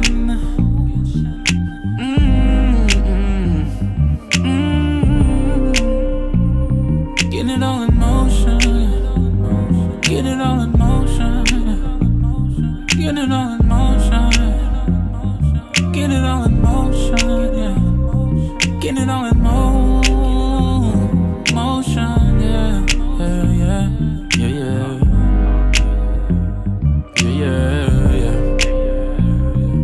Yeah. In the ATL.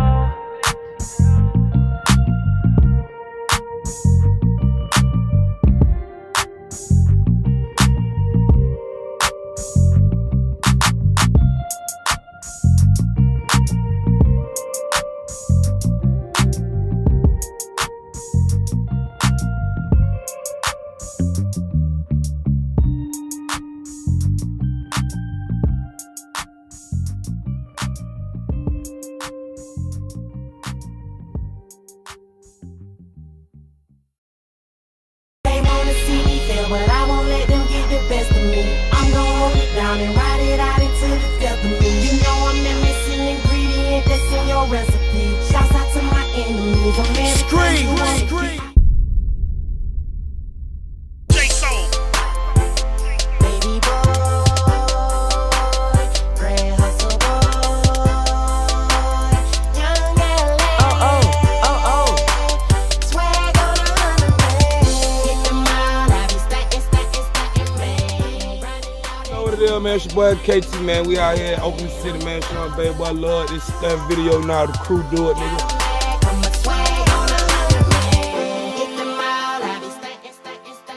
Okay, cool, what it do, man? Y'all already know, man. Your boy Young LA, we out here, man. West side kicking it, man. You know, zone folks stand up out here in Oakland City, man. My little brother from little baby boy, we out here doing his video. Stank it. You know what we do. Cups up, it's in the house. We out here to party, just cool on the, you know, on the real good day. We got the kids out here. A lot of ladies came out supporting our movement. Y'all look out for baby boy. Baby boy on the move, man. J.Soul. We got another one. I'm a money-making nigga on the money-making mission. I got plans.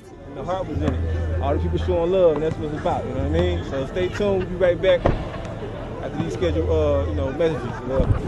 I'm a money-making nigga on the money-making mission. I got plans to go and get it while you slacking on your pep and I get nothing but. First video shoot for Baby Boy, man. We're real excited, man. J.Soul the G, 84soul.com. That's like my last name.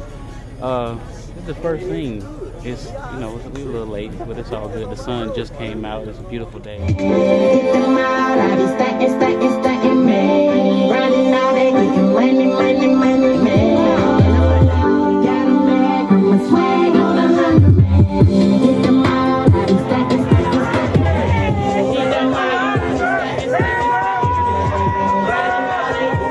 Bitch, I'm bossed up, lean in the cup, pull up to the dance floor, bitch, I'm bossed Jones to the fullest. Bread about to come. Hold on, baby. Go get that Cocaine 2 mixtape. Go drop that lean with Yo Gotti in Young LA, man. That's my single, man. You know, we be leaning like a motherfucker. You know what I'm saying? Easter color in the goddamn white cup, you know what I mean? Oh, yeah. Can't forget. Swag on 100 band. What up, baby boy? Let's get it, man. Introduction, man. Produced by Crack Team, man. Production. Crack Team production. That means everything they touch is crack. Got to know that, man. Crack Team, Crack Team. J.Soul. Baby boy, grand hustle boy, young LA. Swag on 100 man. Get them out, I be stacking, man. Riding out there, getting money, man. I'm about till I fall. Got 'em mad, 'cause my swag on 100 man. Get them out, I be stacking, man. Riding out there, getting money, man. I'm about till I fall. Got 'em mad, 'cause my swag on 100 man. Sex bitch dropping, Nina Marcus falling. I do this every day 'cause I be popping tags often. Money's not a problem, so I ball. It lean is smaller, turn on the wall. Buy everything I want, 100,000 when I cash out. I be like free me partner, I'ma shop until I pass out. Pockets filled with guap, money I got plenty. Gotta buy it all and leave them all empty. Get them out, I be stacking, man. Grinding all day, getting money, man. I'm about till I fall. Got 'em mad, 'cause my swag on 100 man.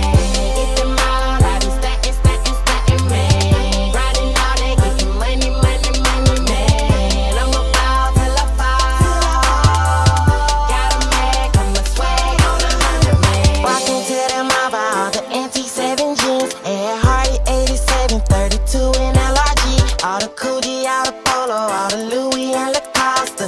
When I feel my white boy swag, I just go shop at Hollister's. Eating apple dodging, Saturday I rock a True Religion with the Prada. Money I got a lot of, pockets filled with guap. Money I got plenty, gotta buy it all and leave them all empty. Get them out, I be stacking, man. Riding all day, getting money, man. I'm about till I fall. Got 'em mad, 'cause my swag on 100 man. Get them out, I be stacking, man. Riding all day, getting money, man. I'm about till I fall. Got 'em mad, 'cause my swag on 100 man. That what shawty do. Sound 60 cool. When I'm with the fam, hopping out the lamb. All I know is turn it up and all I know is play. G4, G5, all I know is J. Winning about that ass, they think I shit it on the bed. 5-time team and I put that on my chest. Hottest in the city, I go hard on all the rest. Bidding for a show and I ain't taking nothing less. Crosses on me everywhere, like oh my God, I'm blessed. Bidding for a show and I ain't taking nothing less. Get them out, I be stacking, man. Riding all day, getting money, man. I'm about till I fall. Got 'em mad, 'cause my swag on 100 man. Get them out, I be stacking, man. Riding all day, getting money, man. I'm about till I fall. Got 'em mad, 'cause my swag on 100 man. J.Soul. Baby boy, grand hustle boy, young LA. Swag on 100 man.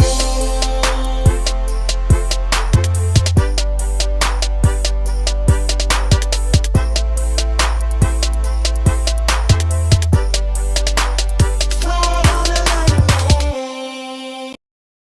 So tell me about your blog and your writing. Okay, well, It's called, what's the name of it? the name of my blog is loveliftedme.blog. And the tagline is becoming, unbecoming, and the thoughts along the way. So unbecoming and the thoughts along the way. Becoming, unbecoming, and the thoughts along the way. And the thoughts along the way. Right. What is unbecoming? What does that mean? So I think sometimes we focus so much on becoming something when we are already who we are. Yeah. And then things in life happen sometimes and they'll take us away or like mar the vision. And sometimes you got to unbecome things that you said you were. You labeled yourself as a certain way, like I'm shy or I'm an introvert or sometimes you got to unbecome that stuff to really be exactly, you know, who you are, who you want to create yourself to be. Oh, you know, that's interesting because a lot of people do say, I am this and I am that way. Yeah, but we're not fixed. Why do you think that's so common then since we aren't fixed? Why is that such a big secret? I just think it is the way society is set up, what we've been taught. I think the only way that you get to a point where you realize you're not fixed is because someone presents that to you as an option. Otherwise, you just are who you are, you know? You are born, when you come into this world, is it male or female? And then you start to grow up, and depending on how you are as a child, it's like, oh, she's shy, she's bad, he's this, he's that, and that sticks with us. And unless there's someone or something along the way that lets us know that's not fact, we believe that, and we create our life experiences around being that thing that we were labeled. So what did you unbecome? Man, I've unbecome a lot, and I'm still unbecoming. I mean, some of the things is, like I mentioned, like being an introvert and just, you know, people drain me of my energy. And like, I love people. I really do. And it's not fixed that I'm an introvert. I can actually be around people and get energy from them too. I don't always have to give energy. So that was one thing. And then when I think about unbecoming, is what I think I have to do, especially with my life. Like I have to have a certain type of career or a certain level of success. And I'm slowly unbecoming that and just allowing myself to be. Be what? Whatever I choose. So what are you choosing? Right now I'm choosing to be free, to be a healer, to be at peace, to be love. Yeah. Why? What do you see on the other side of peace and love and free and all that? Man. What do I see you doing? Living without concern for like how it looks or without concern for like what someone else thinks. I get to define what success looks like for me. And, you know, also I get to tap into my spiritual gifts, which for so long I didn't because it's just not something that I had permission to do, so to speak. So when I just get to be, I get to use my hands. I have, you know, hands that want to heal and that want to contribute, you know. So I'll be a birth doula and I'll train to be a midwife and I'll travel the world and I'll write. And I'll just write about whatever the fuck comes to mind. We're stepping over a few things. You said medulla. That's how you say it. Or was it a doula? A doula. A doula? And you have to tell to some of the people who are not familiar with training to be a doula and healing hands and things, you know, so you don't sound like Cleo the psychic. You know, call me now. Yeah, I don't mind sounding like the psychic. Probably not Miss Cleo, but yeah.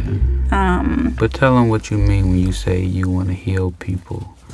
Yeah, so essentially, in all of our own rights, we're healers. Yeah. And sometimes we give up that power to outside sources. And I'm just going through a process in my life where I'm consistently healing from things, healing from the past, healing from unbecoming is essentially healing. Right. But also, when you get in touch with your gifts, it could be your voice, it can be your hands, we have gifts, and when you tap into it, you realize how it impacts other people. So a doula is someone that assists women during birthing process.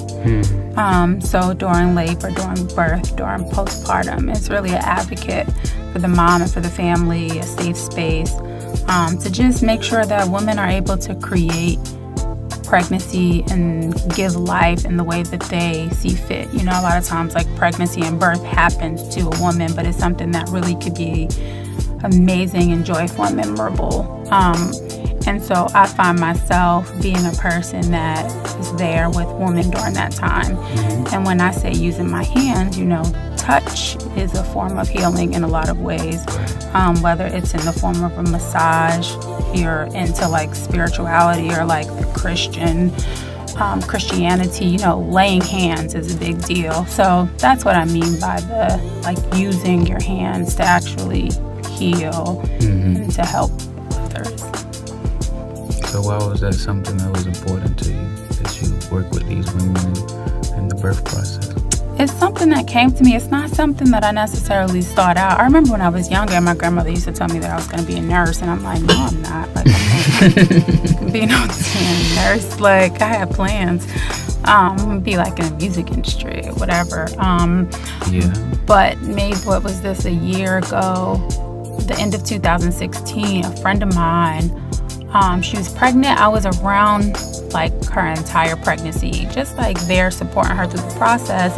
And I was also in the birthing room when she gave labor. And I watched this woman who had a whole plan of how she wanted to have a home birth, and it's just so many things that she wanted out of the process. And when it came down to it, she was in her 42nd week, and she had to go to a hospital, which she did not want to do.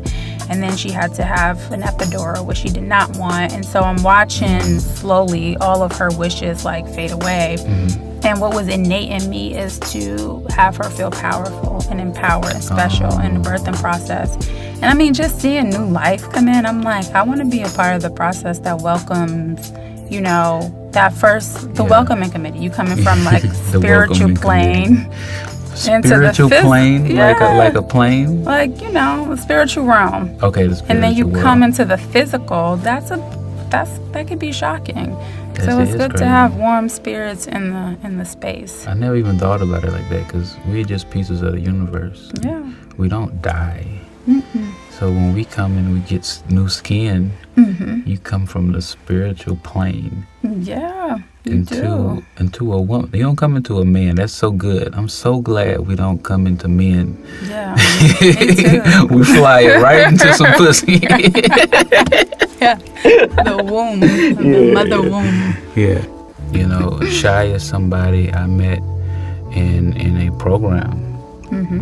You know, a program where there's seminars and people talk about what's really important to them, and things come up like how to change the world, and how do I talk to my spouse, and how do I raise my kids, and how, you know, is some of those questions that really, you know, need to be answered. What kind of being is a human being?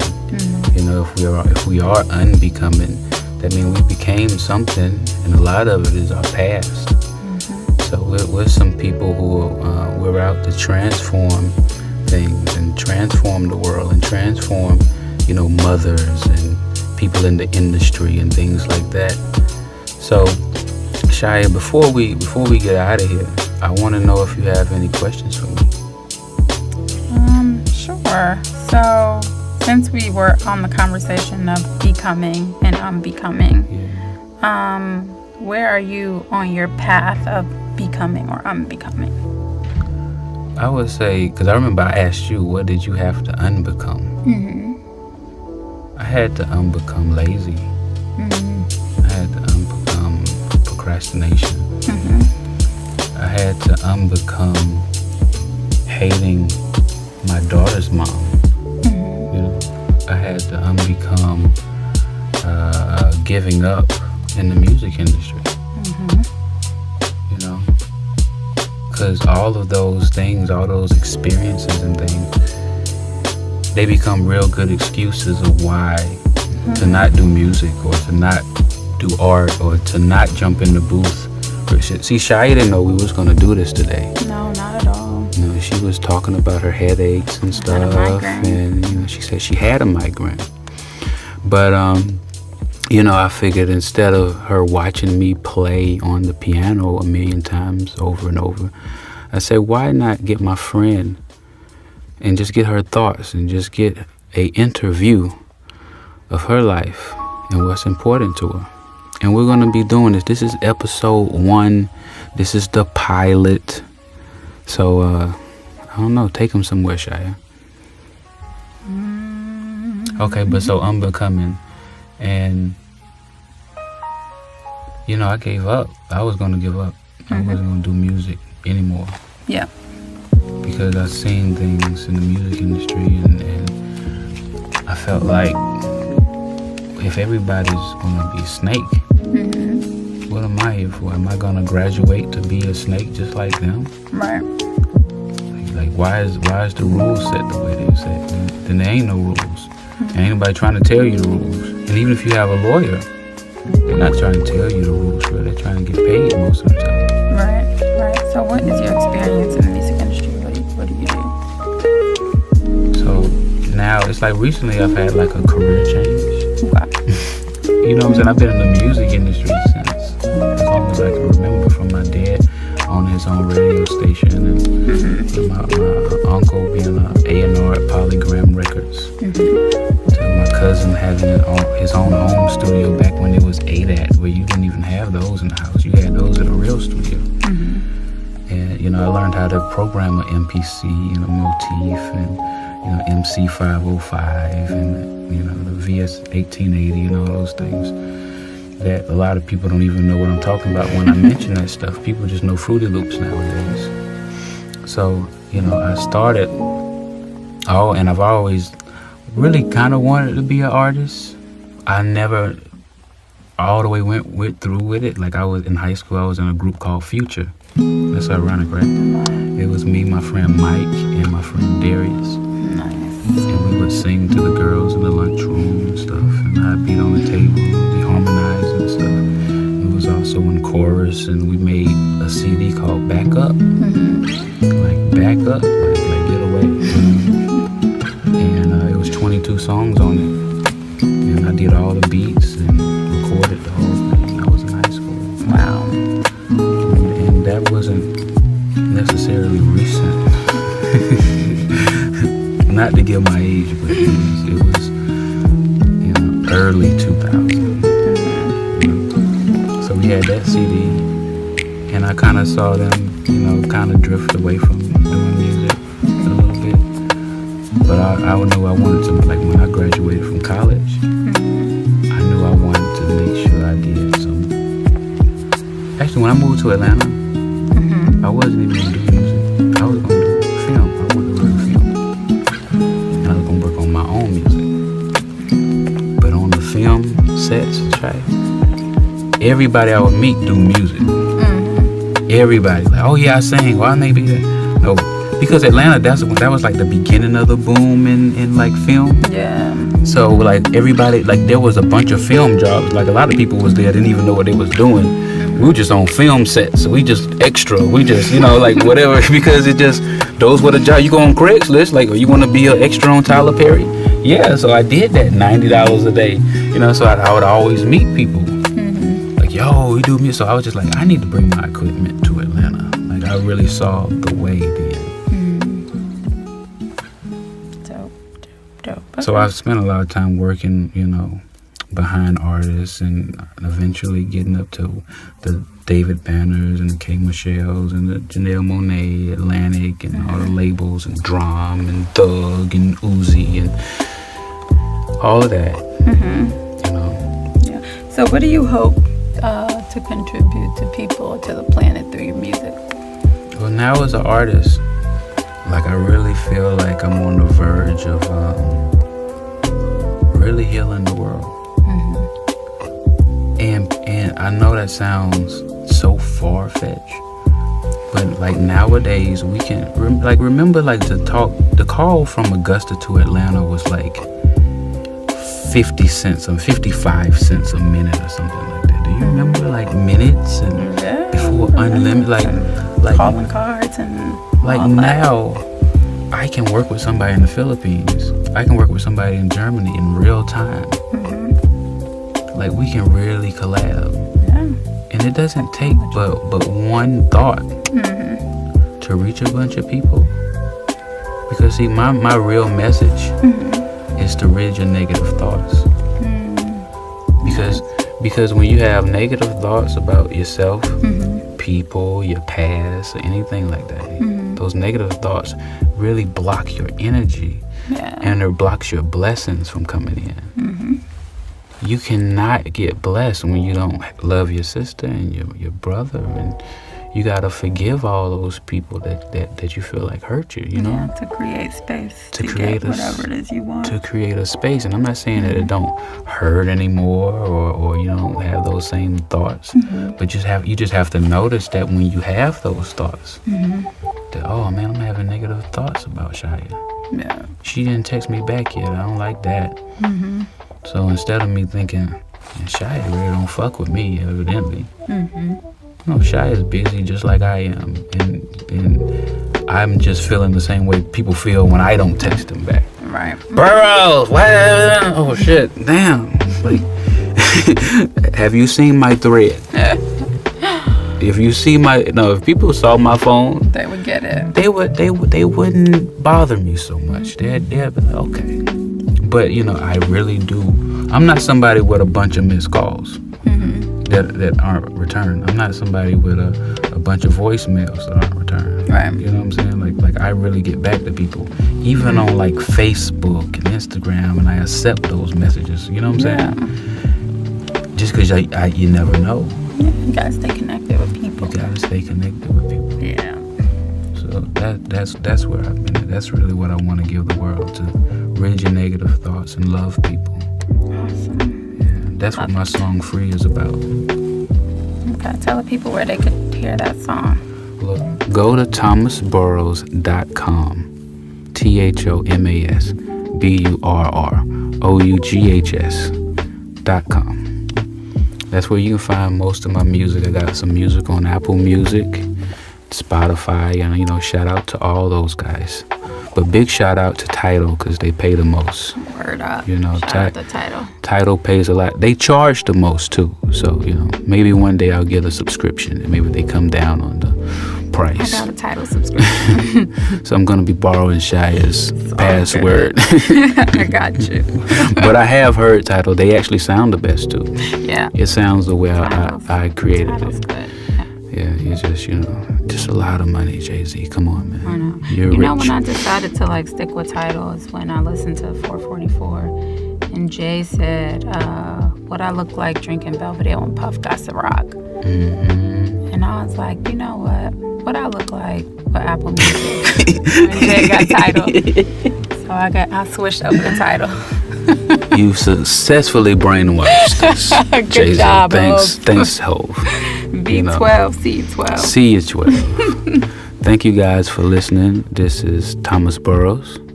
Yep, and this is Shia. And this is our show. Thank you so much for listening, and we'll see you next time. Peace. Loveliftedme.blog. Check me out. Loveliftedme.blog. Check Shia out. Stay lifted. Stay lifted.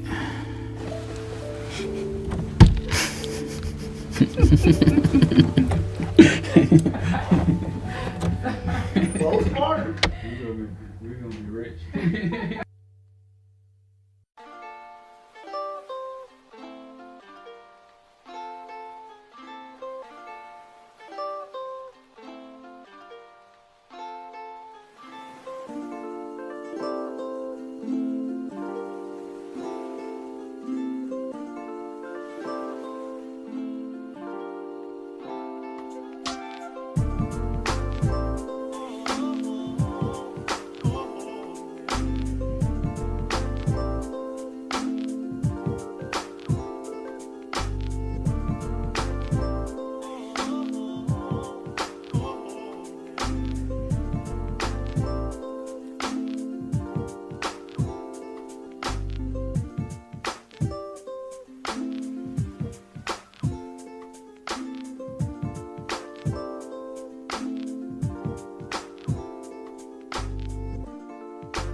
But this is the J.Soul Morning Show. This is Floor 62 Radio. I do have my tea. What kind of tea is this? This is fresh mint ginger. Crush some mint, crush some ginger, brewed it in the water. Okay. Now, I know I only have 30 minutes, so we'll make sure that we'll get your webinar on time. Y'all, it's a miracle that I even have Shia on the show. You know, you have to wait at least 24 to 48 business hours, not even regular hours, business hours to even get a mention from Shia, you know. So I'm grateful for this opportunity, Shia. Thank you for coming on the J.Soul Morning Show. How you doing this morning? I feel blessed. I'm happy to be here on the J.Soul Morning Show. Wonderful. I'm glad to have you. It's a pleasure to watch your journey since we had our interview in 2018. Wow. To start things off, how would you describe the growth you've experienced since then? Since 2018, the growth has been magnificent. Yeah. Transformational. And there's cats in the back, you know, so what? That's Mojo. Mojo wants to be interviewed shout out as to well. Mojo. We'll make use of it, you know. So if y'all hear some wonderful cats in the back, what's up to Mojo? No, 2018, what's been going on? Yeah, so 2018 is funny because we're in my house right now doing this interview. Right, this is a beautiful home. And I got this house in 2018. Yeah. 5 years ago. Like 5 years ago. And so this was the beginning, I feel like, of building a stable foundation. Okay. So it's really been a place of growth and evolution for me, but so much has happened. I mean, spiritually, I've grown so much. Yeah. Travel back and forth to Nigeria, got on a path of Ifa. And you don't even know where to start. I don't know where to start. Okay. I'm like, work has shifted so much. Like, so much has changed. I feel like I'm a completely different person. And yet, like, that girl she's still here, but she's just evolved so much. I'm like, where do I begin? Okay. That girl still traveling Nigeria. You just got back from Egypt when we set up this interview. Yep. I was looking to do an interview with you last month, you know, but I put it on the calendar what days I was available, and Shia picked October. I picked October 12th. October 12th. And I said, okay. Yeah, I remember it came through and I was hyped for it, but I'm like, August. No, that August you sent it. So September I was in Egypt for most of the month. The beginning of September I was like purging. I wasn't feeling well. And then I was in Egypt for 14 days. Okay. Well, look like you're feeling well and doing well right now. So great. Now. I want to say congratulations on the publication of Lineage of Love. Can you please tell the listeners what inspired you to write it? My book kind of wrote itself because I'm an avid journaler. So I had like pages and pages of my journals. So it ended up being me going through those journals. And before I knew it, I was writing a book.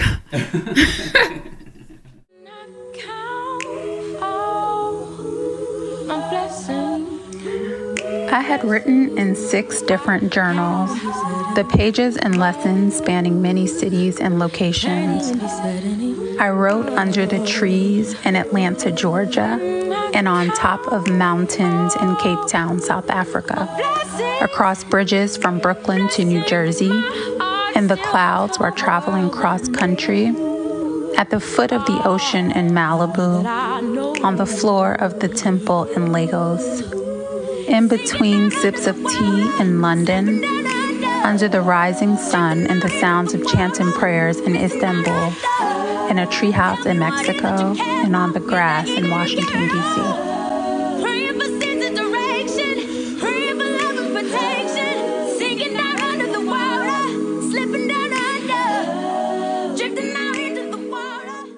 How long did it take you to write the book? All in all, 4 years, but 2 intentional years of working at it and 2 years unknowingly working on it. Wonderful. So what has been the response to it, and what message do you hope readers take away from it? Yeah, the response has been amazing. I had 2 book signings. I had one in Brooklyn, where I'm from, and then I had one in Atlanta. Both beautiful. Everyone who reads the book or comes in contact with the book kind of has the same feedback that the book was like a warm hug for them, which makes me feel so good. And I think the message that I would want people to get, I wrote the book for those of us that are taking the journey of the soul. And for me, that means it's really walking along the path and the purpose that you came on earth to fulfill. So yeah, I want people to feel empowered when they read the book. I want them to feel comforted and know that like they're not on this journey alone. And I want people, the book is called, right, The Lineage of Love. And I say it's an ode to the ancestors, to my ancestors for sure, who helped me write the book. But I want people to also tap into their lineage and to their ancestors. So yeah, I want people to be left with a lot of questions, internal questions, and then feeling supported. Looking at the book, reading the book, I do feel real personal with you. Things that you know, wisdom, you know, the way that you write, it's very inviting. Even before you had this book out, I would read the blog. Yes. Love lifted me. Mm-hmm. .blog. Yes. See, all that's from memory. That's not even in my notes right now. You're but day one supporter. Day one supporter.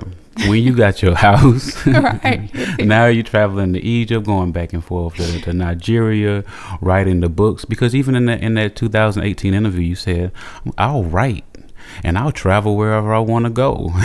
And like, I'm seeing that happen for you right now.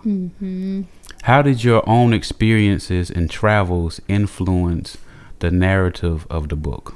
Yeah, so my travels and experiences is the book. That's the book. It's really, like I said, it's a lot of journal entries.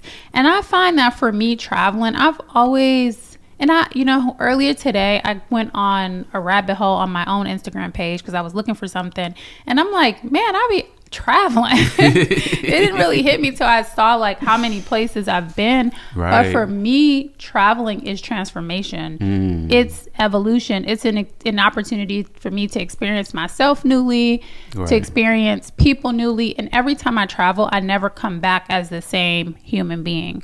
And so when I think about the lineage of love, a lot of my experiences were shaped by my travels. I talk about my first trip to Senegal and how that completely blew my mind as far as like religion and spirituality is concerned. When was the first trip to Senegal? It's 2013. Okay. I went to Senegal, which actually this is a sorry, Mojo is literally like Mojo's all in the mix, he's in the right mix now. yeah. Like I'm dodging the mix. cat while she's talking. Like, so anyway, so 2013, this is a common point for us. I actually went to Senegal with Estelle. So Estelle has a foundation called the All of Me Foundation. Okay. And at the time I was working in the music industry and the management company managed Estelle, and she had this brilliant idea to take these kids from Watts, California to Senegal, where she's from. Right. And so I ended up being on that project, and it was amazing from start to finish, like getting the kids their passports and all that stuff, all the way up to getting them to Dakar. But yeah, so that was 2013, and that trip opened up so much for me. And I wrote about it in the book too. But yeah. Wow, that's beautiful. So we was talking about Senegal. We were talking really about all your travels and how all that inspired the book. Now you're also a birth doula. Yes. And you were the first person to ever tell me about a birth doula. I didn't know what this was. I didn't even know how to pronounce it before. But that's very personal and it's very profound. And just let the listeners know, the ones who haven't heard our earlier interview, what drew you to that profession. For sure. So yeah, when we talked in 2018, I had just began my training as a doula. I had a friend, actually a mutual friend of ours, who was having a baby. She was intended to have a home birth, and she asked me if I'd come to the birth and support it. And long story short, the birth ended up being a hospital birth, to which I came to. And when the baby was born, something just like came over me. Like I couldn't even sleep that night. I was like, what was that? It was such a meaningful experience for me. And as someone who like, I typically don't like hospitals, I don't like any of that stuff, I felt so at home in that experience. And I'm sure I shared about it with friends. And then I had a friend ask me to be her doula. Mm-hmm. She was having a baby a few months later. And then I was like, okay, let me actually look this up. Like, what is a doula? Okay. What does a doula do? So you were called to it Right. way before you was like, oh, it wasn't like an aspiration. Like, No, it wasn't But then aspiration. It was you- never in my mind to do anything in that space. It's funny because my grandmother, my maternal grandmother, would always tell me like, oh, you're going to be a nurse. And I'm like, no, I'm not. Like, I don't do hospitals. I don't do any of that. So yeah, this had called to me. And then once I realized like my community was in need of this, I said, well, let me get the proper training so that I can, support people in the way that they actually need to be supported. So Right. that's how the doula journey began for me. And also for those unfamiliar with the role of a doula, can you explain the significance in the birthing process? Yeah, absolutely. So your doula is your advocate. Your doula is one way that Latham Thomas, who trained me in doula work, explained it to us is like your doula is an event producer in so many ways. So if you look at your birth as like this event, this moment in time where life is coming from the spirit realm into the earthly realm, where moms are on the brink of life and death, when the baby's on the brink of life and death, your doula is that support person. It's your emotional support person. It's the person that is making sure that everything goes as close to plan as it possibly can. Right. So you bring your doula on and they work with you with comfort measures. They work with you to create like your birth preferences. What do you want your birth to look like? And doulas really hold that space for you. They hold your hand through the entire process. And so there's birth doulas, there's postpartum doulas, and a postpartum doula, which I also do. They'll come on after the baby's born and they'll come to your home and really take care of mommy, like make sure that you have all that you need, that your mental, emotional health is in a good space. And then there's also death doulas, which I'm now getting my feet into. Okay. But that is the other side of birth. Coming into the world is exiting. And Right. there are doulas that support people with their transition from this realm. So yeah, doulas are important. Right, right. So thank you for clearing all that up. People have a little information about birth doulas. I know I didn't know much before, and I know a whole lot more, and I just learned even more from what you just told me. So let's go to your travels, okay? Yes. You've been to so many countries, and you just returned to from Egypt. Can you share an outstanding memory or experience from your recent trip? Yeah, I'm like, what? So much comes to mind. Egypt was out of this world. So I'm studying A Course in Miracles. It's a book that, look it up. But the whole idea of A Course in Miracles is oneness, I would say, is really understanding the truth of why we're here. Okay. So the theme, I would say, is nothing unreal exists. Nothing real can be threatened. Herein lies the peace of God. That's like the message in A Course in Miracles. So anyway, I'm studying it with the group Circles of Light Ministries. Okay. And the woman who runs, and who's initiated this amazing ministry, Okay. her name is Isis. Okay. And so she does quarterly trips to Egypt. And they're mystery school trips. And so you're really going to Egypt to learn what's on the temple walls, to be in the presence of this ancient history. Wow. And to also like see what we're learning in A Course in Miracles on the temple walls. So that's the intention of the trip. And so there for 14 days. And I say that to say the most memorable part of the trip was getting it. Was the clicking of seeing images on the temple walls and seeing myself in those images. Okay. Right.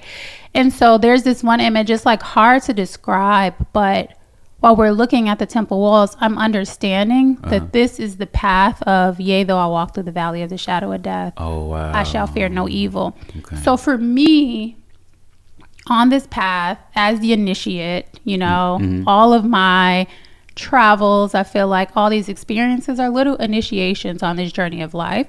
So I feel like to be able to see myself on those temple walls was out of this world. You know, it was the most beautiful, meditative, transformational experience. Yeah. So yeah, I just feel like being in those temples, and they're so massive, it puts everything in perspective, you know?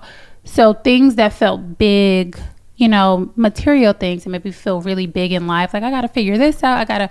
Egypt was an opportunity to be like, no, you don't actually have to figure anything out. You know, only thing you need to do is live and stand in the truth of who you are. Okay. And everything is going to work itself out.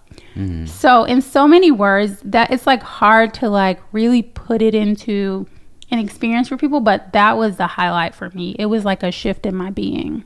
Okay, good. Yeah. No, that sounds amazing. Walking around and you're seeing the actual temples and you're seeing just the images. I can just see it. I feel like I'm there. Yeah, it's amazing. And then the Great Pyramids of Giza, like you know, we see the pictures and everything, but actually like looking up at those pyramids.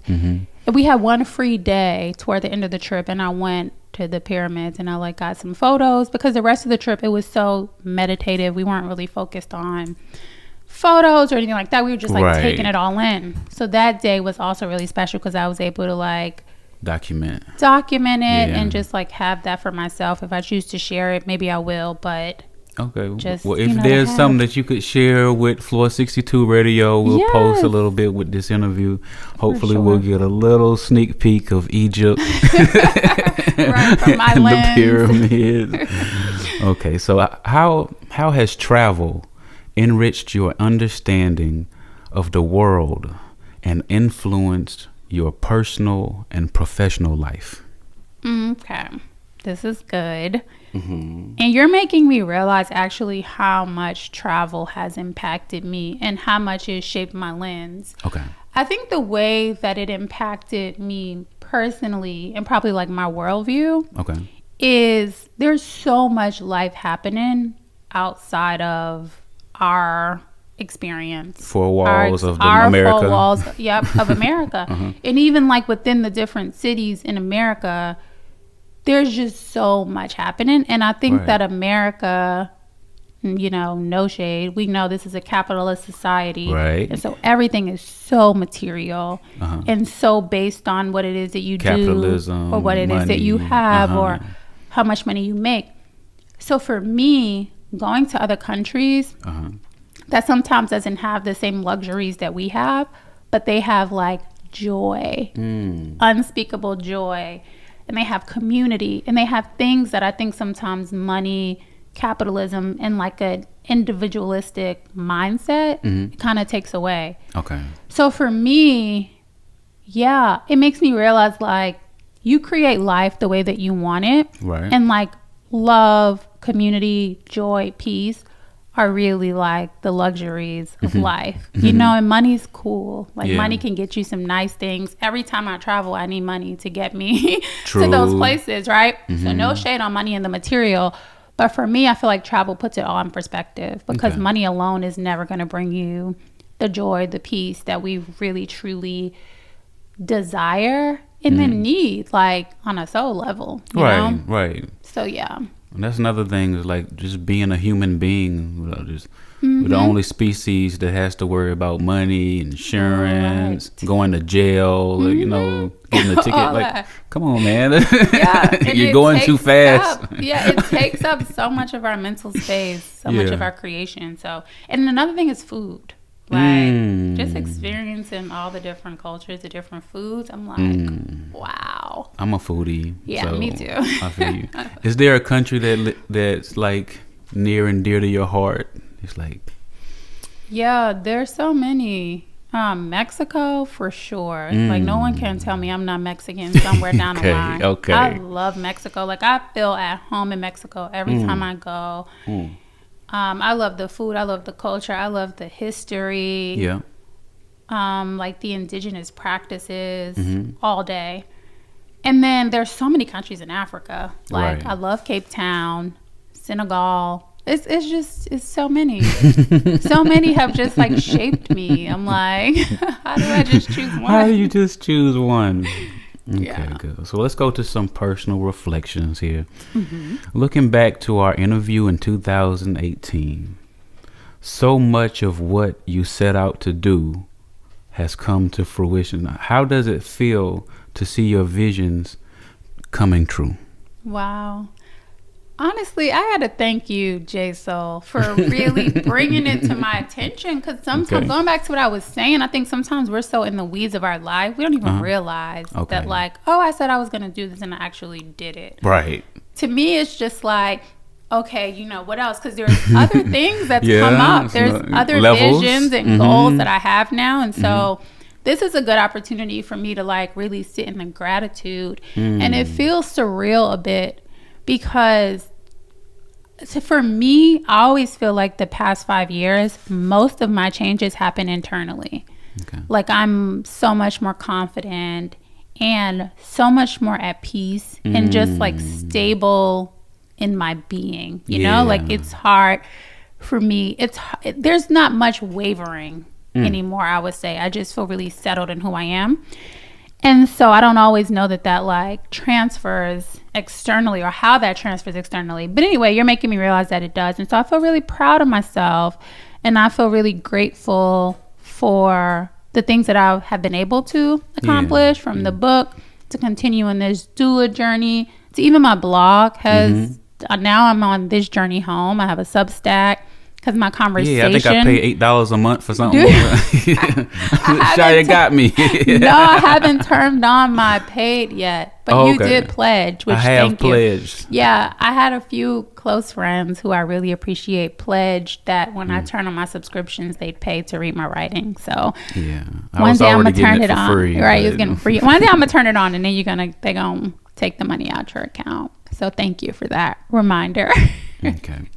Now we're almost done, but we got to talk about Atlanta because you chose to purchase. We're in your home in Atlanta. Yeah. What made you choose Atlanta, and has that shaped your life? Yeah, shout out to Atlanta, man. ATL, shouty. I love Atlanta. So I did not choose Atlanta. Atlanta was not on my short list of places to live. Honestly, I was in New York. I had just recently moved to Harlem and I was good, but I got a job opportunity here. Okay. And at the time, it really felt like a dream job. It was like really perfect. And so I was like, you know what? I'll try out a new city. I'll give it 2 years and I'll see. And so. What year was that? This was 2013. Okay. This was 10 years ago. Yeah. Okay. So the 2 years came and went, obviously. Plus 8. Plus 8. And I'm still here. Yeah. So what Atlanta has been for me, it's so funny because going back to the lineage of love and people saying like, oh, the book felt like a hug. That's what Atlanta is for me. Okay. Atlanta it feels like big grandma energy. Yeah. You know, like this place has really, really taken care of me and given me the space to grow and come into myself. And it shifted everything. I mean, the community that I've met here, the type of stability that I was, and I keep saying stability because I don't know if anybody's into astrology. North Node, that's like your destiny. And my North Node is in Taurus. Okay. So it's so important for me to really use my 5 senses and to develop a foundation that feels stable. Right. And that's what Atlanta gave me. Nice. Nature, my love for nature, the ability to create a home that feels safe and welcoming. So I will give Atlanta its praises all day. Right. I actually, because someone asked me like, how long do you think you'll be in Atlanta? And I'm like, forever in some capacity. Like I think no matter where I go, no matter where I travel, Atlanta's headquarters. Like I'm always going to return ATL headquarters to ATL. That's all I need to hear, man. I ain't going nowhere. I'm not going nowhere. I'm always have roots in Atlanta. Yeah, I mean, even when you was in Egypt, I was getting the, it was a blue, get the blue bubble. Yeah. she was like, I got Wi-Fi. I said, okay, cool. Right. But I didn't bother her. I just said, enjoy her trip. Thank you. Even though she could receive messages, So let's go. What's next for Shia? Any upcoming projects or goals you'd like to share with us? Yeah. So what's next for me is a mystery. Okay, good. I just wrote a post yesterday on this journey home called Follow the Green Light. Yeah. And that's really like follow your heart. Mm-hmm. And that's what I'm doing. I'm putting one foot in front of the other, following my heart. I don't have a bunch of like goals at the moment that I feel like, I need to reach. Mm-hmm. But there are still so many like creative projects within me that I really do. I look forward to bringing them into existence. Okay. And so one of them that I will share is creating a sacred space to nurture the divine feminine. Okay. And I don't know yet how that's going to play out, but I know woman's work is my work. Like I'm a girl's girl all day. Yeah. And life has put me on this path of like, whether it's volunteering with the Power of Girls, which is a youth group here in Atlanta, or doing doula work, so much surrounds, women. And I feel like when women and the feminine is in a good space, then our world, our communities are in a good space. Good. So yeah, so I'm listening on what that's going to look like. Yeah. But yeah, coming soon. Welcome home is what I'll say to that. And it'll be a space. I don't know what type. Welcome home. Or home. So that's the play on words, the double entendre. Shout out to Hove. Okay. Welcome home. Okay. Welcome home. Okay, got it. I've had Shia Dickerson, my very best friend, on the J.Soul Morning Show. Love you. Thank you. I love you. Thank you so much me. for coming. I'm not ready to go. I know you got things to do. I'm so glad we was able to get here and make it in time. Hey, it's the J.Soul Morning Show, and we'll be back after this. Peace. I had a book signing in Atlanta, such a joyous occasion. 44th and 3rd bookseller hosted, cutest black-owned independent bookstore in the West End, celebrating the black experience. They have so many classic titles, so many gems on their shelves. They have Baldwin, Zora Neale Hurston, Bell Hooks, Octavia Butler, and I'm so proud that the Lineage of Love gets to be included among some of my favorites. The owner, Miss Cheryl, introduced me. I got to share a little bit about my creative process, and then I did a Q&A. Friends from all walks of life showed up. My family flew in from New York. Childhood friends, Howard friends I've gained since being in Atlanta. My heart is so full. Also, shout out to Dr. Irwin from Morehouse School of Medicine. He bought 10 books and left me with 5 for students who may not be able to purchase. If you know me, you know I live for a good give back moment. I really just loved everything about the book signing. Thank you, everyone, for showing up for me, for showing up for yourselves. Oh, and I can't forget to shout out my girl Christian with the social pedigree on the aesthetics. That girl good. Beautiful bouquet, beautiful backdrop for a beautiful day. The Lineage of Love is now available at 44th and 3rd Bookseller and wherever books are sold. So if you haven't already, I hope you grab your copy. Wake up. It's the J.Soul Morning Show. And y'all loved her so much, I had to bring her back. She's not from Egypt this time. We'll find out some of the things that she's been up to. But y'all know who I'm talking about. We're back on the J.Soul Morning Show this morning, Shia Dickerson. What's up, Shia? What's up, J.Soul? What's happening? I need you to drop me off one of these fancy mics you got. Oh, hey, you can get one. I need one. Yeah, I need one. Okay. Look, I've just bought the arm that go with it. I got arms. It ain't a real radio station until you get the telescopic arms. You know what I'm saying? So I got telescopic arms now. So yeah, I'll get you a fancy mic. Then we'll be, straight up radio show. But I can hear you fine now. Okay, good. Tell everybody where you are. What's up? I'm in Atlanta. Yeah. South Side SWATs. You are not in the SWATs. Southwest Atlanta? West End, Oakland City? That's not SWATs. Where you are is considered Oakland City? Like I live in Oakland City. Like I'm out here. Like I'm in Atlanta. Speaking of, this month, 11 years ago, I moved from New York to Atlanta. And for the past 5, maybe 6 years, I've been in Southwest Atlanta, which is like a little gem. I feel like Christopher Columbus. I feel like I discovered this historic community. Now, it's really, really a special community. So I'm grateful to be being Southwest Atlanta. It changed the Atlanta game for me, actually, moving out this way. Now, talk about that, changing the Atlanta game. Speak on it.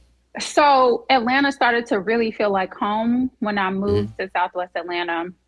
And it was totally like a manifestation moment for me, because when I moved here, I was always like in Midtown, Buckhead, like in between Midtown and Buckhead really is where I lived. And I think that's a great place to like touch down. It's easily, easily accessible. Everything is right there. So it was cool. And then I went through a little transition where I was figuring out if I wanted to stay in Atlanta or like what was next. So I remember like I didn't renew the lease on my apartment, and then a couple things like change and shift, but I ended up being like, oh, I'm going to stay here. Actually, my friend Christelle, so shout out to Christelle. Okay. Christelle was a mortgage banker, and she kept on like planting these seeds in me to like buy a house. And I was like, I'm not trying to buy a house right now. You know, you talked about gender stuff. I just always saw like, you buy a house, you get married, you buy a house, you have children. Like, it's just like a family thing. Yeah. So I'm like, I'm not trying to buy no house right now. But Christelle kept like gently planting the seeds. And then I stayed with a friend of mine's mom, Southwest Atlanta, for a little while. And I like fell in love with the neighborhood. And so the neighborhood that she lived in was Venetian Hills. And this is Mama Kanika, Io's mom. And I just like met her friends and everything. And I just was like, oh, Southwest Atlanta is home. Like it feels like community. It's so Black, so historic. Okay. And so I started to feel like, look at the houses, feeling like a little kid, like, oh, that's my house. And so then Christelle was like, okay, like you thinking about a house.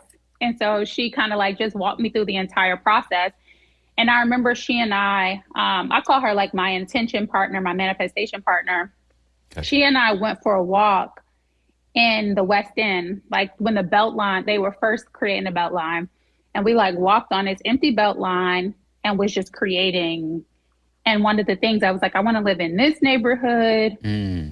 And we just kept creating it. And interestingly enough, last night I went on a walk, like a long walk on that same Beltline with Ayo Dele and my friend Tamara. Like we walked from my house to the Beltline, and it's like, wow, this is literally what Christelle and I talked about, you know, those years ago. And there was nothing there. It was nothing there. Now it's booming. It got all types of like, you know, stores to patronize and food halls and things like that. Yeah, they've been building it for a while. What's all over there? A lot of breweries. Okay. Like it's like 3 or 4 different breweries. Monday Night Garage, Best In Brewery, and then they have a food hall that recently opened. It's a really cute coffee shop. So one day when you're in Atlanta, it's a chain, Costa Coffee, but it's like cutely designed. And then they have a couple different other restaurants in that food hall. And I don't know, some other place, a taco place, and just a beautiful trail to walk on. Okay, that's why you feel like you're Christopher Columbus. You're like you discovered this land, and all of a sudden things started kind of manifesting around it. I discovered this gem, and like I made it home. Like it's been here for hundreds and hundreds of years, but it welcomed me. So No, but no, Atlanta is definitely changing. It's definitely growing. So, you know, and then, so just having some equity there is just amazing. When I talked to Christelle, she was like, but this was like maybe 2 years ago. And she says, oh yeah, so to get a house, you want one in Atlanta? I said, yeah, I would love to live in Atlanta. She said, okay, well, you need about 300,000. That's like, you know, the minimum for a house. I said, okay, that's what's up. I said, I want to see what I qualify for, you know. Yeah. Okay, so it starts about at 80,000, you know, for a $300,000 house. So, and that's, you know, that's really the minimum. So, do you want to talk now, or do you want to, you know, you want to come back and have a discussion later?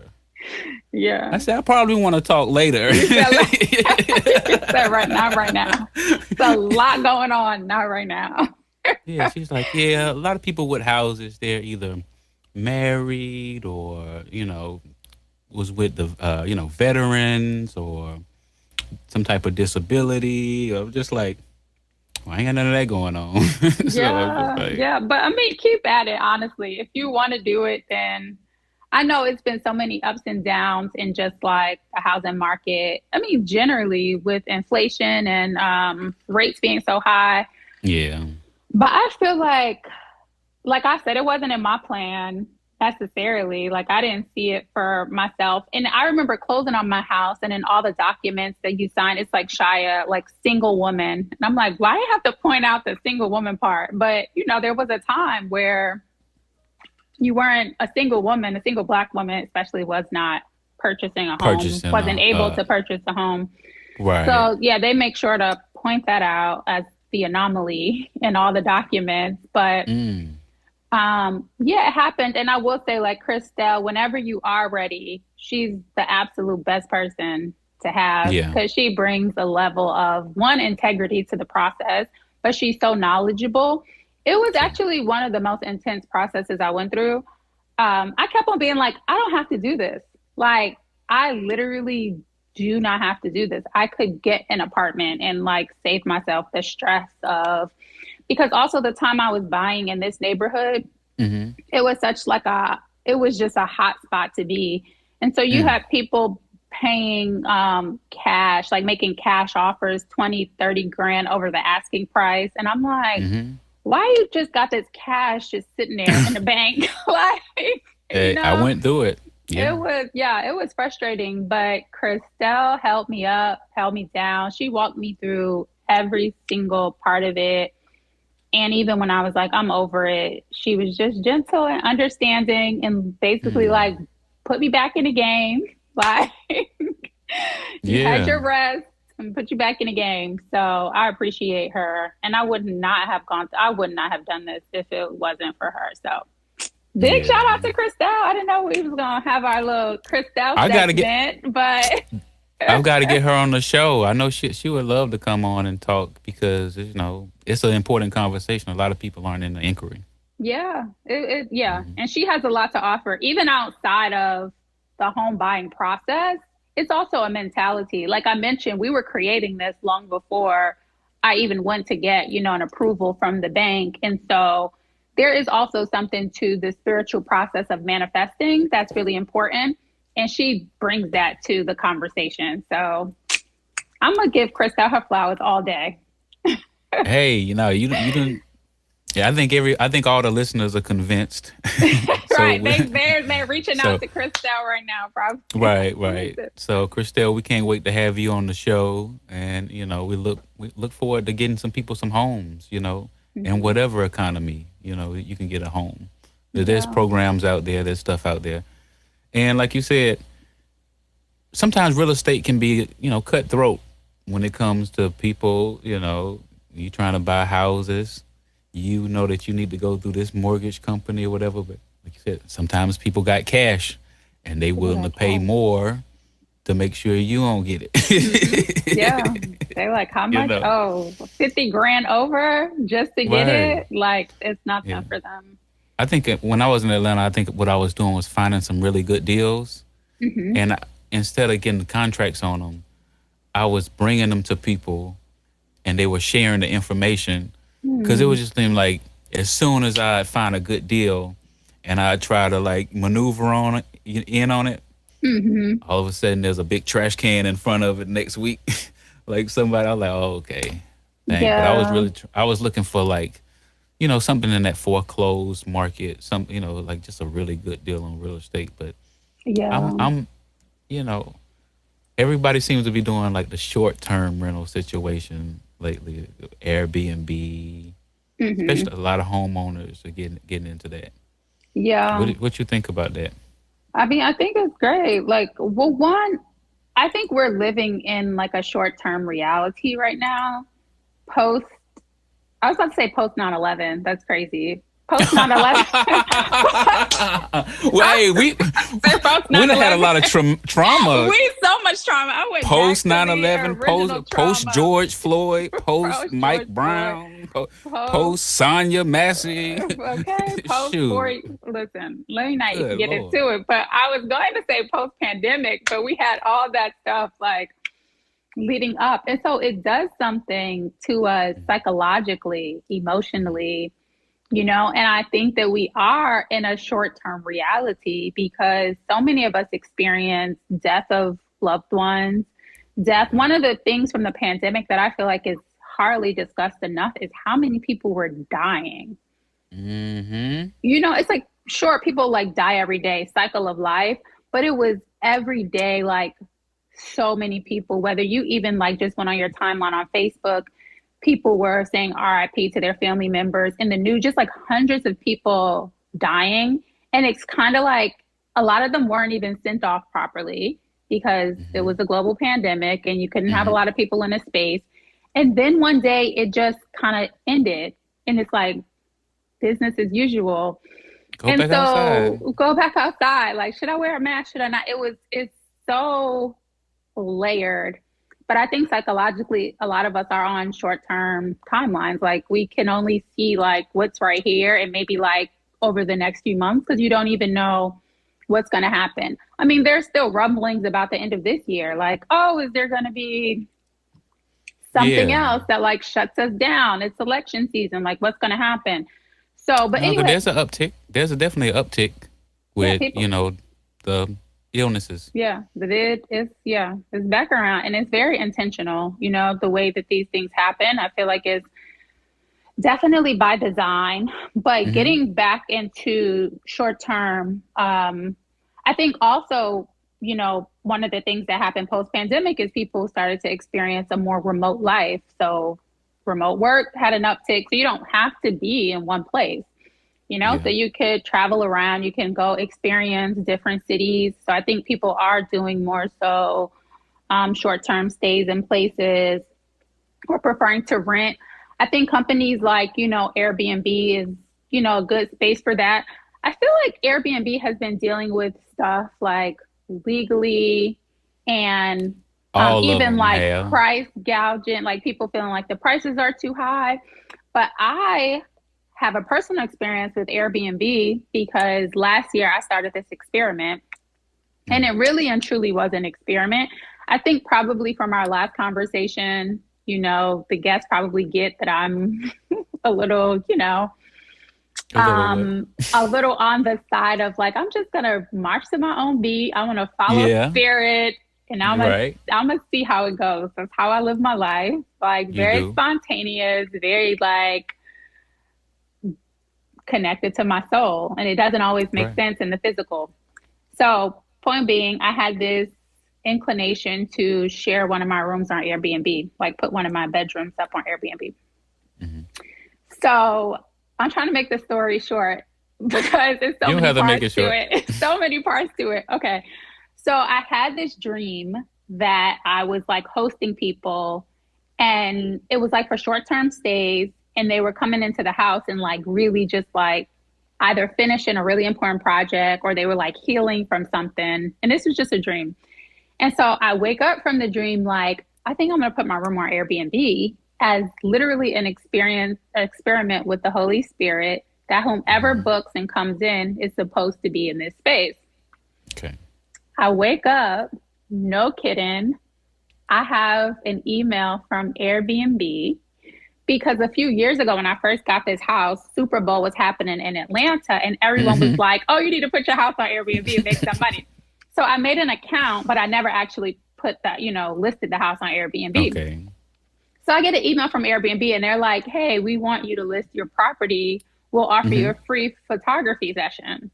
So I'm like, I literally dreamt this and I woke up to this message. So I'm like, sure.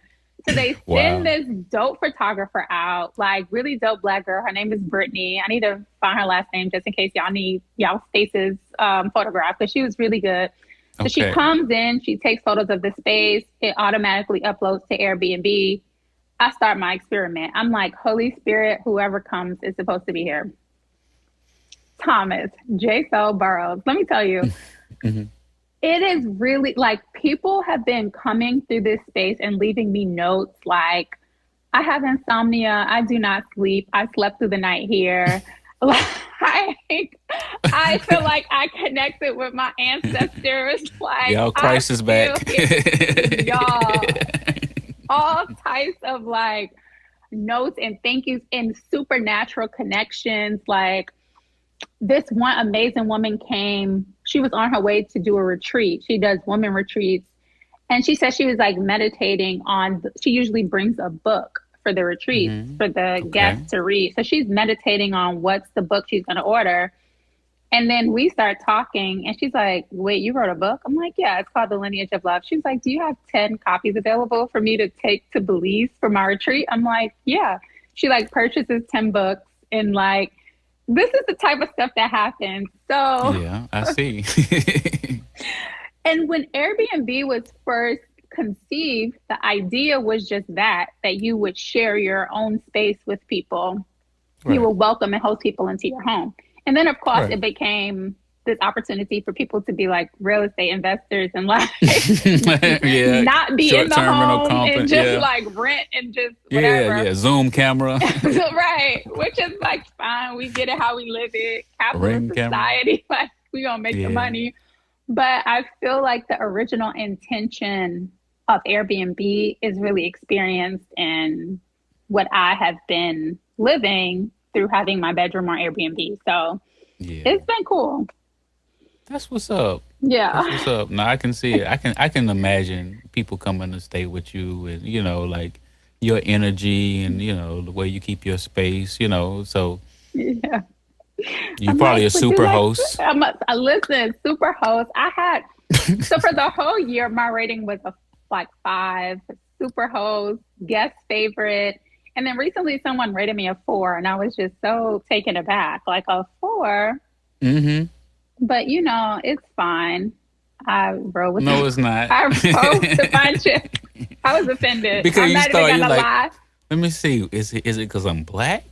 Is it because because they definitely said the neighborhood is sketchy, and I said, the neighborhood is black. Like, don't be calling my neighborhood sketchy. It's see what I'm saying? It is a beautiful community. We got our community garden. The street is quiet. Like, the neighborhood is black. Don't do that. Yeah. Don't be taking my homegirls rating down. Don't be taking my rating down because you felt a little bit uncomfortable by the amount of, you know, black folk in your presence. But nah, definitely a super host. And I like it. Yeah. Look, we'll keep it quiet. We'll only if you don't know. Only if you're on Airbnb. We're not giving you the link. Or do you want to give the link? I don't know. The link, the Holy Spirit got to tell you. Right. It got to happen naturally. It got to happen organically. No, but I don't mind sharing the link. I will say, like, I've been thinking of ways to do it more intentionally because I really do want to use this space to host people short term, whether you're working on a project or what people been experiencing. If you're like, you just need a good rest, or you're like writing something or working on something and you want a space to be in, I want to transform the space into that. So I don't mind sharing the link. It's just, you know, if that's your intention, then it may be a good space for you. Well, we have some pretty good audience members or whatever, but I think that there could be even, you know how like Stankonia has you know, Airbnb and who is it?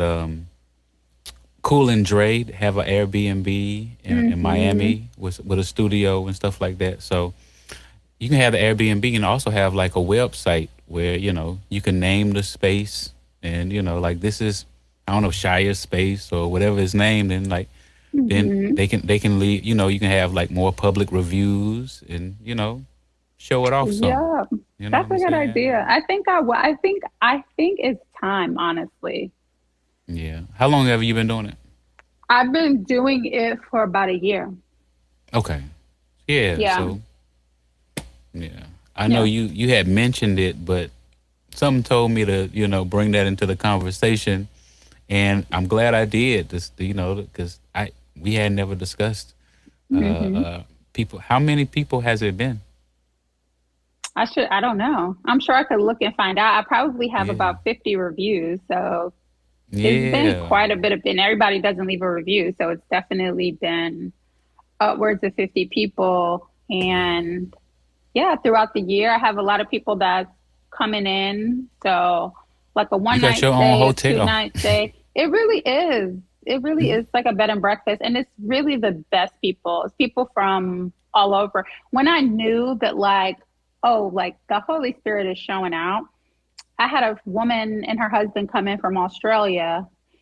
And during their visit, I had a birth to attend. And so I sent her a message in the app and I'm like, if you need anything, you can message me. I had a birth to attend. And so I won't really be in the space. And she was like, a birth with a question mark. And she's like, she runs like the biggest midwifery program in Australia. Oh, wow. Right. And then Connections. And then so I didn't get to see her again that time, but she was passing back through Atlanta on her way back to Australia. And we like met up and got coffee and just caught up. So I was like, oh, this is like. That's really nice. So you're meeting some wonderful people. You've had clearly more than 50 people who have stopped by. You got your own hotel. You're making you just got you so blessed. You know what I'm saying? I am so blessed. I really am. And I'm happy that you pointed that out because sometimes we get so caught up in the minutia, like the weeds of life. And we got to zoom out sometimes and really see just how blessed we are. So thank you. That's true. I want you to talk about your Substack and maybe talk about your last post. I know it's private, I guess, because we paid to read it, but I think that other people would get into it. Yeah. So the Substack is called This Journey Home, and I don't want it to be private. I want it to be open. Most people, if you like log in and subscribe to the Substack, you don't have to pay. But those paying subscribers, like I put my love and heart into it.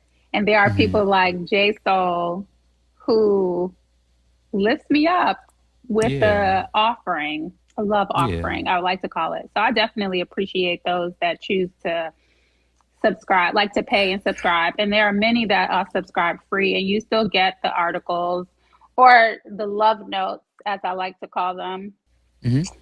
So, so This Journey Home is the opportunity for me to just share about the cyclic nature of life, death, rebirth. And so I typically write with the cycles of the moon.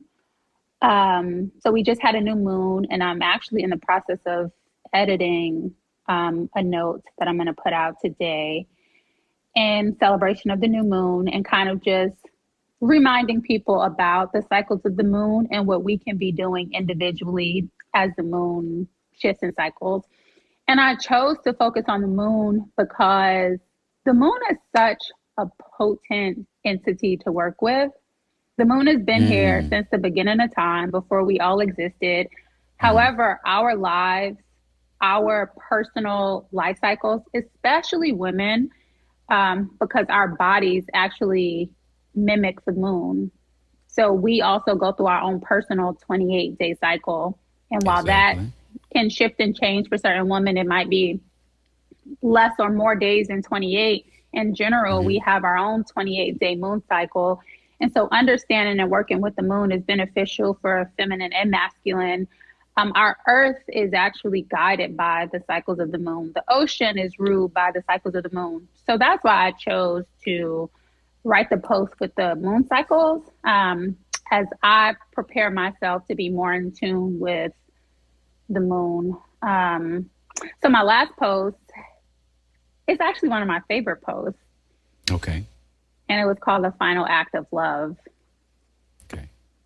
I thought it was so beautiful. If you're listening to this and you haven't read it, you should definitely go to the Substack and check it out. It's a short post, and it was one of those posts. If you're a writer or if you're a creator of any, of any like form or modality of creation. You know how it feels when you just put your all into something, whether it's a piece of art, a song, a spoken word, a written word, whatever it is, a meal, when you're like, oh, how they say you put your foot in that, Put your foot in it. Yeah. Put your foot in it. I feel like the final act of love, it started to come up through me. And I would kind of get these messages in dreams or as I'm journaling about detachment, about really love is about being detached, like allowing the person, the thing, the being that we are saying that we love so much to be exactly who they are and how they are. Okay. And a reminder that love liberates, and anything that isn't liberation isn't love. And love is such a commonly used word. And I would say one of the most often misused words. So often we say it's love, like I love you, but it's so conditional. And love isn't conditional at all. Love is infinite. Love is this supernatural, omnipotent source, right, that we can all tap into. And love is also generated from within. So you don't really, a lot of times we are trained and conditioned to try to find love in different places, find love from people. And that's not what love is. That's not what love means at all. That's attachment, that's lust, that's something else, but it's not love, because love is self-generated and love is shared and love is unconditional.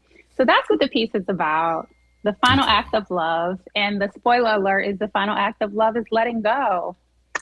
And there's so much freedom in that. And so as I was writing it, before it got, onto paper or even like onto the laptop, I was living it and just really letting go of all the things that I find myself overly attached to, and understanding that attachment is a fear-based and ego-based reaction to me feeling like I need something outside of myself to validate myself. Yeah. Which is untrue. So, my favorite part that you wrote in that blog was you said, "I love you because I love me," and that's powerful. Like when you can really love, yourself. When I the way I love myself and the way I want to be truthful, to myself and honest with myself. That's how I can deliver that to the people I love the most. That's right. I just had a conversation with Ashley about love and how, what we're getting ready to do on Floor 62 Radio. And it just, like, this is what I imagine, like this is my walk outside manifesting, when there wasn't anything before, it was like, I'm telling people about Floor 62, but there was no evidence of it. I want to get people on this show, but there was no evidence for the show. Now everybody's seen me and Shia like, oh, how I get on the show. That's right. But before it was just like, I'm sending the link out like, hey, let's connect on, remote. Like how you, I guess, I don't know, how you doing a remote interview, like, I guess that seemed, I don't know. But now people get it. You're doing it. And they want, they want to be involved. What do you want to leave the people with? We're out of time. I'm not ready for you to go. I know, this was so good. One thing I want to say though, that's innovation. That's innovation. That's faith. The evidence, of things not seen. You creating it.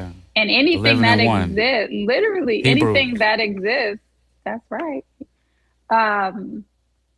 Anything that exists was a thought. Like this MacBook was somebody had the thought. It wasn't a real thing. People probably were like, what? Like you type up 462. Right, like 462. So yeah, that's how innovation happens. So shout out to you. I'm happy. I'll be on the morning show whenever. Like, we can tap in with the moon cycles. Like, with the moon cycles. But what?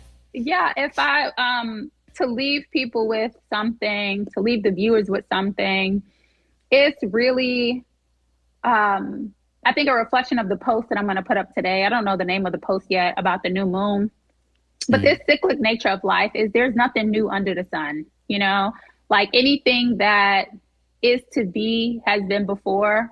it'll show up in different iterations. You know, before it might have been church and now it's 462. Like, this is where we might be for congregation and for fellowship, you know? And so I will say, keep innovating, keep going after your own heart, your own soul, and keep like taking the steps, because what we often forget, I know what I can often forget, is that everything first started just as a seed, you know? And sometimes we want to see the big thing. We want to see our life fully realized, but it's really in those moments of creation and those moments of sharing the ideas with people. That's the journey. That's the beauty of it. That's life. That's living. So that's what I want to leave with people. Like, live your life, enjoy it, and enjoy exactly where you are, because everything is fleeting. You know, where you are today may not be where you be tomorrow, where you're at tomorrow. Next week, 462 might be so big that like the system done shut down. We got space. You know what I'm saying? Come shut it down then. Y'all come on in. It broke the Break internet. the internet. So Everybody like, what's this floor 62? Right. He done built it. I really feel like I got the Underground Railroad or like the Noah's Ark or something going on. Listen, what Ecclesiastes? I need to research who wrote Ecclesiastes. Was it King Solomon? I don't know. But they were Solomon. so Solomon. Same as Proverbs. So, and those are like my favorite book, like so sober. Ecclesiastes, I'm gonna reread it when I get on the phone. It's so sober. It's just like everything is meaningless. What happened before will happen again. Just enjoy, create as your heart desires. It's not as significant as we make it out to be. Yeah. No, that was the richest, wisest king. He had the most women too. But we ain't gonna talk about it. Nobody want to bring that up. But the Bible surely does. When it's done right, having a lot of women will take you far. It just can't be done in a you can't go lying to everybody. Non-integrous way. But you know, yeah. keeping some strong women around you will take you places. Yeah, no, I believe that. I just ask God to just direct me, you know, to the right sources and the right beings, you know. Okay, Libra. Just kidding. Hey, that was very Libra-ish, right? Let me get back to work. So, ladies and gentlemen, we just had Shia Dickerson on the J.Soul Morning Show. And look, we'll be right back after this. Let's go back to the lobby, and I can kind of show you on the last 13 minutes here this new song with my cousin from Augusta. His stage name is Shia, but this is Shay Roundtree. And then this is what I can do on floor 62. Channel retrograde light. Put the music right here. What you want to share with the people, man? I got you on here, man. Man, I'm just, I'm excited about life, the future of the country, man. I just been watching the Olympics and, feeling inspired by Simone Biles, man, by the athletes, and inspired by, Kamala Harris running for president and support that's gotten behind her, man. It's a new day, man. It's a new day, a new time, man. It's retrograde. It's like resetting the order of things, man, putting things back where they need to go, man. I think that's what the vibe is on. I think that's the vibe the planet is on, man. A lot of people moving in that direction, man. That's kind of, what I kind of hope we kind of can continue moving with, Yeah, I believe in that, man, But it's exciting time for people who want to be excited. Yeah, man, it's a choice, man. One thing I learned about life, man, there's a collective reality, man, but everybody's reality is different. Like, no matter what you're going through in life right now, like, you could be having a difficult time, but somebody might be having a great time, so they're not perceiving the world the same way. You know what I'm saying? And no matter how ugly the world get, man, you can't never not, recognize the beauty and the gift of what life is, man. And it's like, you focus on those things and put all the bullshit to the side, man, we'll be all right. My son called me. Hey, what's up, man? It's all good. I'm working right now, but I just want to tell you I love you. Right. All right. Man, bye-bye.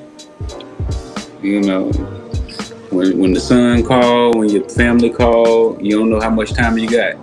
So you got to make sure you talk to them. That's right, man. They was telling me good night, you know. I see we got Karen Gordon tuning in tonight, man. Yeah. Cooper, man. I know Karen. Yeah. KG in the building. When you get back to Cali, man, we gotta make some more music. And we got No, definitely, man. I'm on a vibe, man. I definitely, man. And you know, I'm getting close to get ready to drop my project. So I'm just in a creative space, man. I'm at that point in life to where, you know, that's all there is for me left to do. Like a lot of the things on my bucket list that I've always wanted to do, I did. So it's like now I'm just really purely having fun for the sake of having fun, you know. Hey, you saying there's a few things. What was on your bucket list that you hit? Well, I mean, one of the things, if you want to share, when I was a shorty in school, man, you know, growing up under the shadow of James Brown, man, and the sonic boom of the South, man, you know, I always wanted to be in the entertainment business, and you know, acting is what I chose professionally, man. And you know, I've done the major films. I had a major TV show, major networks. I've done over 50 national commercials. I've been on off-Broadway theater. So it's like, you know, all those things that I thought were like far-fetched, you know, accomplished in my life, you know. Now I'm creating for myself. So it's kind of a fun place to be in now, to kind of like usher in and help the next generation tell the story, turn my experiences into works of art. That's kind of what I'm on, you know. Yeah. So what experiences would you say most impacted you, or was going to most impact the music that's coming out? I have a song called Whiskey and Rose-Colored Glasses, and you know, it's like, you know, I've been in, you know, Hollywood for over 22 years, and you know, I've seen a lot of people come, a lot of people go. You know, we have the saying in LA, 1,000 people come to LA a day and 1,000 people leave a day. And you know, people often ask me, man, it's just like, you know, how do you keep going? How do you make it through? And you know, one of the things I look at with me is the core group of friends that I have, that we never not celebrate just life, man. And no matter what we do, even if like no matter what's going on, we're gonna take a shot of whiskey, we're gonna look at it through rose-colored glasses and just keep moving forward. And it's not, and it's a thing of, you know, not disregarding some of the adversities you go through, but just not letting it stop you. Just like, you know, it might be the situation, but this is not what I'm gonna see. I'm gonna look at things better. I'm always look to the future. I'm not stuck in the right now. You know what I'm saying? Everything is, I'm gonna get there. I'm gonna keep moving, man. I'm gonna keep going forward. So that's kind of like the drive in that. And love, man, is like, you know, the sacrifices you make in this business, man. It's like, you know, there are relationships that I had that I didn't get to pursue because I was pursuing my dreams, that, you know what I'm saying? But those emotions, those feelings, those things never leave you. So it's like, okay, well, I put these things in this back burner, in this box in my heart while I'm doing all this other stuff. Now I'm at this place in life to where now I can unpack all of these feelings, all of these experiences, all of these expressions, all of these stories. It's okay, now what do I do with it? Let me turn it into something that someone else who may be going through some of the same things or having the same feelings can be like, hey, I'm not alone, or hey, I know what that feels like. You know what I'm saying? I just want to share that, man. And I feel like, you know, we don't see that side, especially of black men, a lot. So that's kind of what I wanted to kind of do, express my vulnerability even through the music. It's kind of like my safe space in a sense, you know. What do you say to people say, well, why music and why right now? Well, for me, music has always been there. Like, you know, I started in music. When I was born in Augusta, Georgia, hometown of James Brown, you know, godfather of soul, instrumental in, you know, making music what it is today. And I grew up right behind T.W. Joseph football stadium in a place called Sunset Villa. So as young as I can remember, like a newborn baby, I could just hear the marching bands, the drums going. And one of the things I always liked, that even though I lived in the neighborhood and an environment where people dealt with so much pain and dealt with so much struggle, the joy that they had when that band would come through there and they would hear that music, or, you know, going to church and when the choir would sing, and, you know, and seeing how it made people feel. So it was like I always wanted to be a part of it. Music made me feel good, and I wanted to create music that made people feel good. And for me right now, it was circumstance. You know, we had COVID-19 hit, and mostly, you know, LA shut down, the industry shut down, and right after COVID, we had a strike. And so, you know, a lot of, you know, entertainers, a lot of actors, a lot of people, you know, they fell into depression, you know, different types of struggles, trying to make it through those dark times. And one of the things that I chose to do was to go back to my first love, and that was music. So, you know, I started writing down ideas, writing down songs. So it was my way of fighting back the darkness, and, you know, using what God gave me to even bring light into my own life. And then I wanted to make music I could sing along with my kids. You know, I don't really knock nobody's art or what's out there now, but I mean, most of what we play on the radio, most of what, you know, the culture is listening to right now really ain't kid friendly. Right. You know what I'm saying? So I kind of want. But the kids still listening to it though. Well, they don't have a choice. It's on the radio. Like they play stuff now on the radio they wouldn't play when we were young. So it's like Like where's the protest? Like where's the where's all you know, you can't escape it, you know. NWA never got radio play. I think they might have played Expression stuff maybe once or twice, but outside of that, it didn't get on the radio. So even as a young mind, you knew how to compartmentalize certain things, which you don't really can see that. You know, my daughter, 4 years old, come home asking me questions. No, literally the other night, my daughter was in the bath, and I walked by. I heard her humming a song, and I'm like, I was listening when she was singing. She was in there, you know, make me swear, make me what? I'm like, how do you even know this song? How do you even know this song? Like, how? You know, and that's a good song. That song ain't, that's tame lyrically. Right. You know, it could have been WAP, but you know what I'm saying? But, you know, or, you know, one of Sexy Red joints, but even still, I'm just like, but you know this song.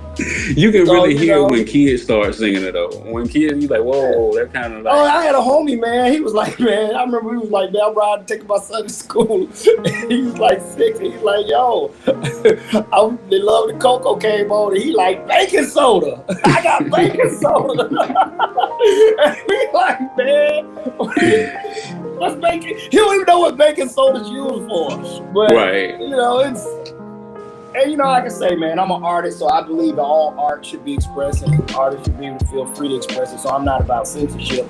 I'm more about balance, and I just feel that the industry isn't balanced. You know what I'm saying? But it ain't my fight. But my fight is just to create the art, and it end up where it ends up. You know. Exactly. You can't let that be a detriment. You can't let that deter you from, you know, fulfilling your purpose. And if the intentions are genuine, then you know it'll make it where it needs to make it. You know. I do believe in a higher power, and I didn't even believe. I mean, I know God exists for myself, so you know, I know whatever it is I put out there, it'll get to where it needs to get. People are here who need to hear it. You know, it's always about inspiring that one person, man. Because that's all you can care about is that one, man. I never look to try to rule or persuade the masses in anything, because you know we learned, you know, a long time ago you can't really do that. Like, you know, things take off in this like wildfire is cool, but man, if you got that one person that you said you can inspire or make their life better, then you know that's worth it, man. No, I so people did that for me, man. You know, it was that one guy that would come and speak on career day, or that one person that you got a chance to meet, man. I'm like, hey man, I always wanted to get into the business. What should I do? And they took the time out to talk to you, man. I don't feel like I talk about this cat enough, man, but one of the cats that's, you know, about the same age, man, but when I was a young man in the game, man, young shorty in the game, man, I met this cat, Jason Weaver, man, and you know, we drumline together, man, but I met Jason Weaver back in like 1996. Oh, wow. You know, I was fresh, green behind the ears. And of course, you know, he was already a vet in the game at that point, man, but I asked him a couple questions, man. He gave me his card, and, you know, I would hit him up, man. He'd give me advice, dap me out. And, you know, we got pretty tight, and he's always looked out, man. So it's like stuff like that, man. And I would say he was very instrumental in how I approached the game early on, because I learned a lot of the rules and saw a lot of things he shared with me that he had went through. So, you know, each one teach one, you know. Yeah, we got to say what's up to Brother Trav. He said, peace, brothers. What up, Trav? What's up, Augusta? Augusta's in the building. Yeah, man. So Well, I don't want to take all your time, man. You know, are you I wanted coming to in the jump Zoom on with you, room? man. I've been busy. I've been on vacation doing family stuff and all over the southeast. But I'm getting back locked in, focused on what we doing, man, and just trying to give a new vibration to this new era, man. And so. Well, you done definitely gave me an alley oop, man. I gotta say, well, just thank you for just being available. Man, it's cool, man. Yeah. No, it's just you've been just a real blessing. You might recognize some of the stuff behind me. Man, look familiar, man. You got good taste, man. But no, man, it's like it's all love, man, and it's like, man, we all here together, man. It's like let's make the best of it, man. Like I said, I love the Olympics and this time of the year when seeing the world come together for sportsmanship and competition in a healthy way, and I feel like it can inspire us all to reach out and to just enjoy our time together and just enjoy this moment, man. So many people that could have ever exist never will. I mean, you think about it. We're here for a real reason. You're here for a real reason. So, can't nobody do you like you, so make a noise. That's my message to anybody, all artists out there. Keep making noises, That's what's up. You heard him. He said, keep making noise. We gonna keep making noise. Hey, you want to leave him with anything, Shay, before you go? Man, stream that retrograde. Listen, Saturn is in retrograde until November 7th. Mercury just went into retrograde, and y'all know all hell breaks loose when Mercury goes into retrograde. So, man, fire up the song, J.Soul, Shia, Retrograde. You listen to it about 7 times in a row. I'm telling you, it will rebalance your chakras, and you'll be ready for anything, man. That's it, man. Y'all have a good one, man. Take care. All right, thank you, man. All right, brother. I appreciate it. Okay, wake up, wake up, wake up. It's the J.Soul Morning Show. And again, we have another guest. And it's only because we have really special people who come on the J.Soul Morning Show. It's invitation only. Everybody can't show up. But and you hear her in the background, and she's a wonderful musician, and she's been in Augusta for some time, making really a way for a lot of independent artists, whether it's putting them on stage, whether she's on stage. She's doing a whole lot, from newspapers to everything, and you'll see what I'm talking about. We'll get into it. I'd like to introduce you guys to and present to others Kay Gordon. Welcome to the J.Soul Morning Show. Thank you so very much. Good morning. It's my pleasure to be here with you. Thanks for the invitation. Hey, you know what? I don't see how I couldn't have Kay Gordon on the show. It's just like, how could I not? I appreciate it. I'm grateful. Tell the listeners, 2 or 3 things, some highlights about yourself, and then why you do what you do. Okay. Well, let's see. I am a musician by trade. That's my main thing. That has been my main thing for quite some time. I started the company Garden City Jazz back in 2003 to support jazz music in the local community, to make it more family friendly, to support the artists who are playing this music, and to introduce it to new audiences. So I started doing that. I was in a band called Quiet Storm, and then I kind of branched off into doing Garden City Jazz full time. So that actually came to a screeching halt during the pandemic. But 2020. Yeah. And so we're still support music and musicians. I do still program the Jazz and Blues stage at the Arts in the Heart of Augusta Festival. But the music has kind of taken a back seat to some of the other work that I'm doing. So in 2009, I began to become interested in, I lived in Aiken at the time, but I was really interested in Augusta. I grew up in Augusta, very committed to the Augusta community. Mm-hmm. So I began to shift my focus to downtown Augusta. What's going on downtown? Why does it still look the way that it does? Okay. Has for 1,100,000 bazillion years. Okay. And And we're talking about Augusta for the listeners who just joining us. Augusta, Georgia. And so in the process of gathering some information, just being curious, I asked a whole lot of questions. Gotcha. Anybody who would listen to the questions and answer it or not. But I met a lot of people in the process of doing that. I began to understand a little bit about local government as well. Okay. Some of the good, the bad, and the ugly about it. And but during that time, I was really interested in community, and I used my skills, Okay. right? My charm. Okay. That to and of course my popularity as a musician opened a lot of doors for me to be able to talk to people. So people kind of knew who I was, and so when I asked questions about why is this thing still broken, they were a little bit more willing to answer those things, even if they didn't know. They would redirect. So I started really getting involved in community service then, from a policy, from a development, all that perspective. And you said 2 or 3 things. Child, I could be doing this for 45 minutes. No, that's fine. That's fine. Hold up real quick. So I asked a lot of questions during that time. Okay. And in 2014, I was accepted into the Leadership Augusta class. And going through that, this is not necessarily a commercial for that program. Got it. But it's a great professional development program. Right. I learned a lot about how the city works and how it should work. Okay. Then, I became interested in it. Then in 2016, I moved back to South Augusta. Okay. And yeah, there's a lot going on here too. There's a lot that's not happening as well. But I began to ask more questions. Why does South Augusta look the way that it does? Why are the streets broken? Why are things falling apart?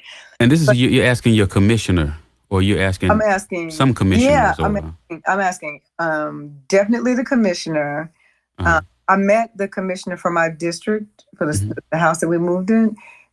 When I was going through that Leadership Augusta class, I met him there. He invited me to come to his community meetings. So I started driving from Aiken to South Augusta. So it's about an hour drive. Just, it seems like it was a nice little ride, just so I could get more information about what's happening in community. So I reconnected with another friend there who was involved in agriculture. And she was working on a project. She asked me to help her with a project. I said, sure, let's do it. Okay. And it led to the work that we're doing now in agriculture, supporting Black farmers in the community, which also, going back to the pandemic of 2020, with the political climate then, a local newspaper, a Black newspaper, the publisher was going to stop. And he wanted to get out of the business, and so he asked me if I would help with that, and I said, sure, why not? Okay. The interesting thing about all of this is it involved lots of questions, lots of conversations, lots of emails. There were things I was interested in that I didn't know anything about, but I made a decision to learn about it, and I've fallen down the steps a lot of times and made a whole lot of mistakes, but that's how we got to where we are today, doing this work in the community and figuring things out and helping people. That's so awesome, because you gave me so many things that we want to touch on because there's a lot of people who aren't in the inquiry of the Augusta Commission, or if you're not in Augusta, the commission of how your city runs, what's on the agenda, what's being voted on, what power does your mayor have, What power does your mayor not have? You know, like yeah. And there's a lot of people who, like you said, they're not in that inquiry. So we could talk about that, the importance of knowing who your who your person local elected officials are. Definitely. Who's in the commission. You know, like first start with your district. You know, what district are you in? Right. Exactly. And who's assigned to your district, and what are they voting? How do they vote? Exactly. What are their priorities? Right. So I'll say this too. Like, I lived in Aiken for about 10 or 15 years, I think. I lived in the city of Aiken for about 10 or 15 years, and did not, almost embarrassed to say that I didn't care about what was going on in that. I wasn't involved. I was like, no, Augusta is my home. My mama over there. So, and my people over there too. So I need to be more engaged, or at least more knowledgeable about what's happening. Because it's easy to point a finger and say that my commission or my city council or my mayor don't do anything, when the only information source that you have is what you hear on social media or what you see on the news. If you just if your information sources are limited, then you're getting a limited picture of what's going on. People just follow the bandwagon. It's like, oh, the commissioner's not doing nothing. No, the mayor's not doing it. Just like, yeah. What have they done? The stuff that makes it to the news, you got to understand too about media is if it bleeds, it leads. So would you rather see on television a calm, cool, collected meeting, or do you want to be out here getting busy, or getting talk crap? That's a lot more entertaining. And you get on the phone, be like, "Girl, did you see that thing?" What? Exactly. Yeah. People want to be entertained, man. Yeah. Are you not entertained? But the thing that's really wonderful about really being, because you do have to be intentional, right? Okay. You have to be intentional. You have to be persistent as well. So when I say that I'm asking questions, I ask you got to ask some same questions a lot of times. Sometimes you might get different answers. A lot of times you call folks, they may not respond. They may not be responsive, but you keep going. I tell my youngest baby, Scooter, that when he wants something, he gonna ask me until he gets it. So if I want something for me, or if I want something for my community, and I pick up the phone and I call you, J.Soul, I call you one time, and then you don't hear from me no more, it ain't that important. It's not that important. It's gotta be. It's gotta be important. The squeaky wheel gets the oil. It does. Yeah. Every single time, and people gonna tell you something, even if it's wrong. But you gonna answer my question. Even if you don't know the answer, that's fine. Point me take me to somebody who can answer the question for me. And more importantly, so I also am aware that of the way that I come across when I'm talking about my interactions with elected officials and that kind of thing. Is because I have a relationship with them. It's because I've been intentional about building a relationship. Because if you want to, you can get more, what is it? Flies with honey. Than vinegar. Yeah. So I'm not going to, if I want some information, or there's something that I want to have done, I'm not going to be a butthole about it and say, hey, this has been going on for such and such a long time. Yeah. I don't start there. You may eventually have to get to that place. But I consider many of the city employees and elected officials like family, right? I don't really have a familial relationship with all of them. But the reason I have that stance is because I've taken the time to to reach out to. And if I have a question, like what's like for real, like what's going on over there? Like what's happening? Why can't y'all fix the street? No. Why can't You know, I do want to get more of us watching the meetings that come on YouTube and you know, just going, just talking about what we thought was on the agenda, because I don't think that we're not there's really no outlet for us to say, you know what, this is what they were talking about, and hey, you know, and then they got this plan and they released this PDF, you know, like a lot of times it's just over there and nobody's looking at it. And then you just driving down the road, you're like, oh, when they put this over here, you know, like the whole thing happened. It was on the website. It's been up there. Government moves so slow, most times moves so slowly that by the time something happens, it was something that was mandated or approved a year, 2 years, however long ago. Nothing happens quickly in government. Right. Unless, you know, unless there's money involved. But and the example of that, because I don't want that to be misconstrued, is the Augusta National. Several years ago, the Augusta National wanted to move a street, right? So they could enlarge their territories, something or other. And in order for them to build a street or to reroute a road, they had to deal with government.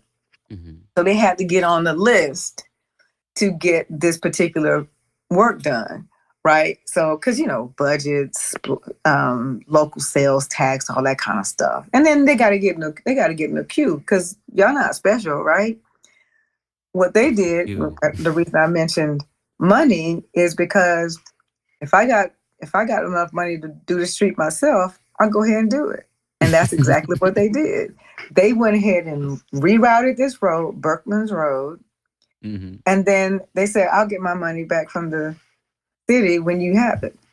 So, you know, coins can make things happen for sure, good and bad. But I mean, at the same time, if that was a black organization, even with the money, no matter how much money you got, you ain't building no road just so you ain't rerouting nothing in the city just because you got money.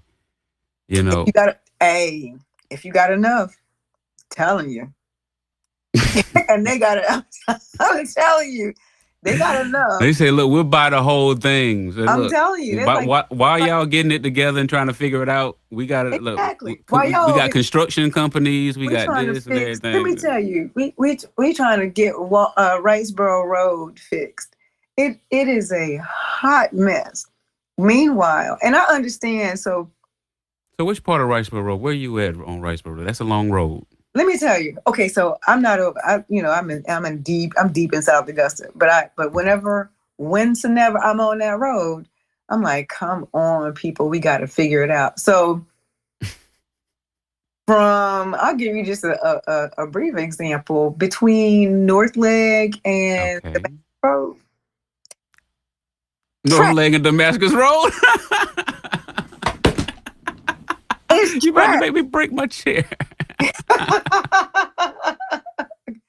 Wrightsboro Road between North Leg and Damascus. I don't even know what district that's in. It may be in 2, but and here's the thing. Oh, I gotta say this too. Okay. Because this could be the problem.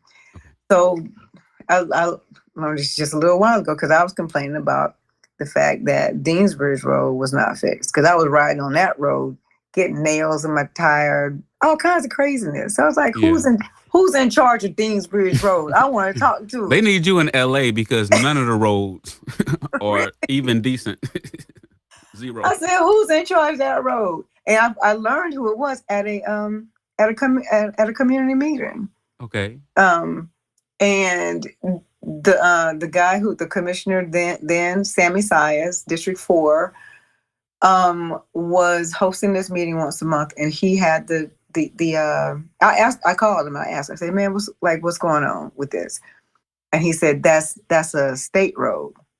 He said, we don't have nothing to do with that. We can't do nothing with that road. I mean, we're not in charge of that. He said, but I'll get the guy GDOT, Georgia Department of Transportation guy, to come and talk about what's going on, what's the construction plan, when is it going to be finished, and all of that kind of stuff. So I don't know if that very well may be the case with Wrightsboro.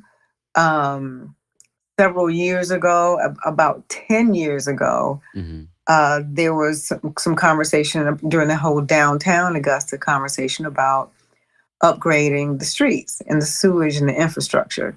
Right. That was supposed to happen actually 15 years ago because Scooter was a baby then. It's just happening now. It is, and Broad Street is a state road. It is we're just getting to the place. You said Broad Street is a state road. Broad Street. 15 years later, the work that they were talking about in 2009, 2010 is just being started right now. Wow. Can you imagine? But also think about like the Augusta Mini Theater. It just took them 15 years to raise $1 million. Right. You see it? Yeah. And our businesses and our organizations are historically undercapitalized. That's just a fact. And in addition to that, politics plays a role in all of it. So I do believe that the Mini Theater is moving forward with building their next phase. They are now, but I know it took it took a minute. Yeah. To get to that place. And I believe part of it is because I think it goes back to relationships. But then that also goes back to being familiar with the landscape, like knowing who's in the room or who's in the space. Like, this is something I kind of was thinking. I don't know this to be true or not. Okay. But I felt this during the last election cycle, and that is, our folks are, like I said, historically undercapitalized. We and not because we can't make the money, but because white folks be breaking stuff. You said they break stuff. They be breaking stuff. They be tearing things up, setting stuff on fire. I'm trying not to cuss and say shit. But no, you can't say whatever you setting things on fire and burning down, right. Isn't that kind of thing. So that redlining, all those things, definitely happen. And so I was having a conversation with someone. I was like, coming into the election cycle, sometimes it feels like we as a people are thinking very short-sightedly. Whereas we are planning, when it comes to politics and elections, we're planning for the next year or two, right? Or 6 months. We're planning for that short period of time. And then we go back to our lives, right? Be up here. No more. It's not election season anymore. Business as usual. Not election season anymore. I can relax. I can go back to doing whatever it is I'm doing. But it's the other folks. They are constantly. It is always election season. Right. It is that, and that's one thing I would love for our folks to be aware of. It is always. Everything's about voting. Everything's about what are we agreeing on. It's about voting. It's about being engaged and being involved, being visible. Because there's a difference between you. There's a big difference between you knowing who your politician is, right? Who is your elected official? Who's your commissioner? Who's your mayor? A game changer, what's even more powerful than that is if those people know who you are, right? I need to know who the mayor is. Mayor know who I am. I send him a text or whatever. He might not get back with me immediately, but I know he got it. Right. And I know those kinds of things. not just with elected officials, people who are in leadership, your chamber people, chamber of commerce folks, your folks who work in economic development. Just depends on the people who, if you're an artist, the people who run the Arts Council or the Humanities Council, those kinds of things. Coming up to 22 election, so I have 4 kids. My oldest is 33. 33, I think he is. And then the next oldest, well, I got 2 33s. My bonus baby is 33. My son is 33. My middle son is 32. My 32-year-old told me that he was probably not going to vote. He said, "Don't make a difference. It ain't gonna change nothing." And I was pissed I feel to hear him say that. Yeah. And so we talked about it. He was very strong. He was very secure in his stance. And so I ended up just saying, listen, if you don't want to vote, then don't. You don't have to vote. I said, but you better do something. You got to show up in some kind of way. And this was before. Now he's a father. Grandparents' Day was yesterday. Grandparents' Day. Happy belated Grandparents' Day to you. I got 2. That's awesome. 2 grandbabies. But I said, you got to do something. At the time he didn't have any kids. Now he's got a son. So you just got to show up for yourself and for your community in whatever way makes sense.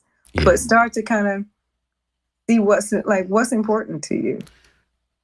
A friend of mine told me the same thing. It was like, oh, well, because at first it was like, I'm voting for Trump.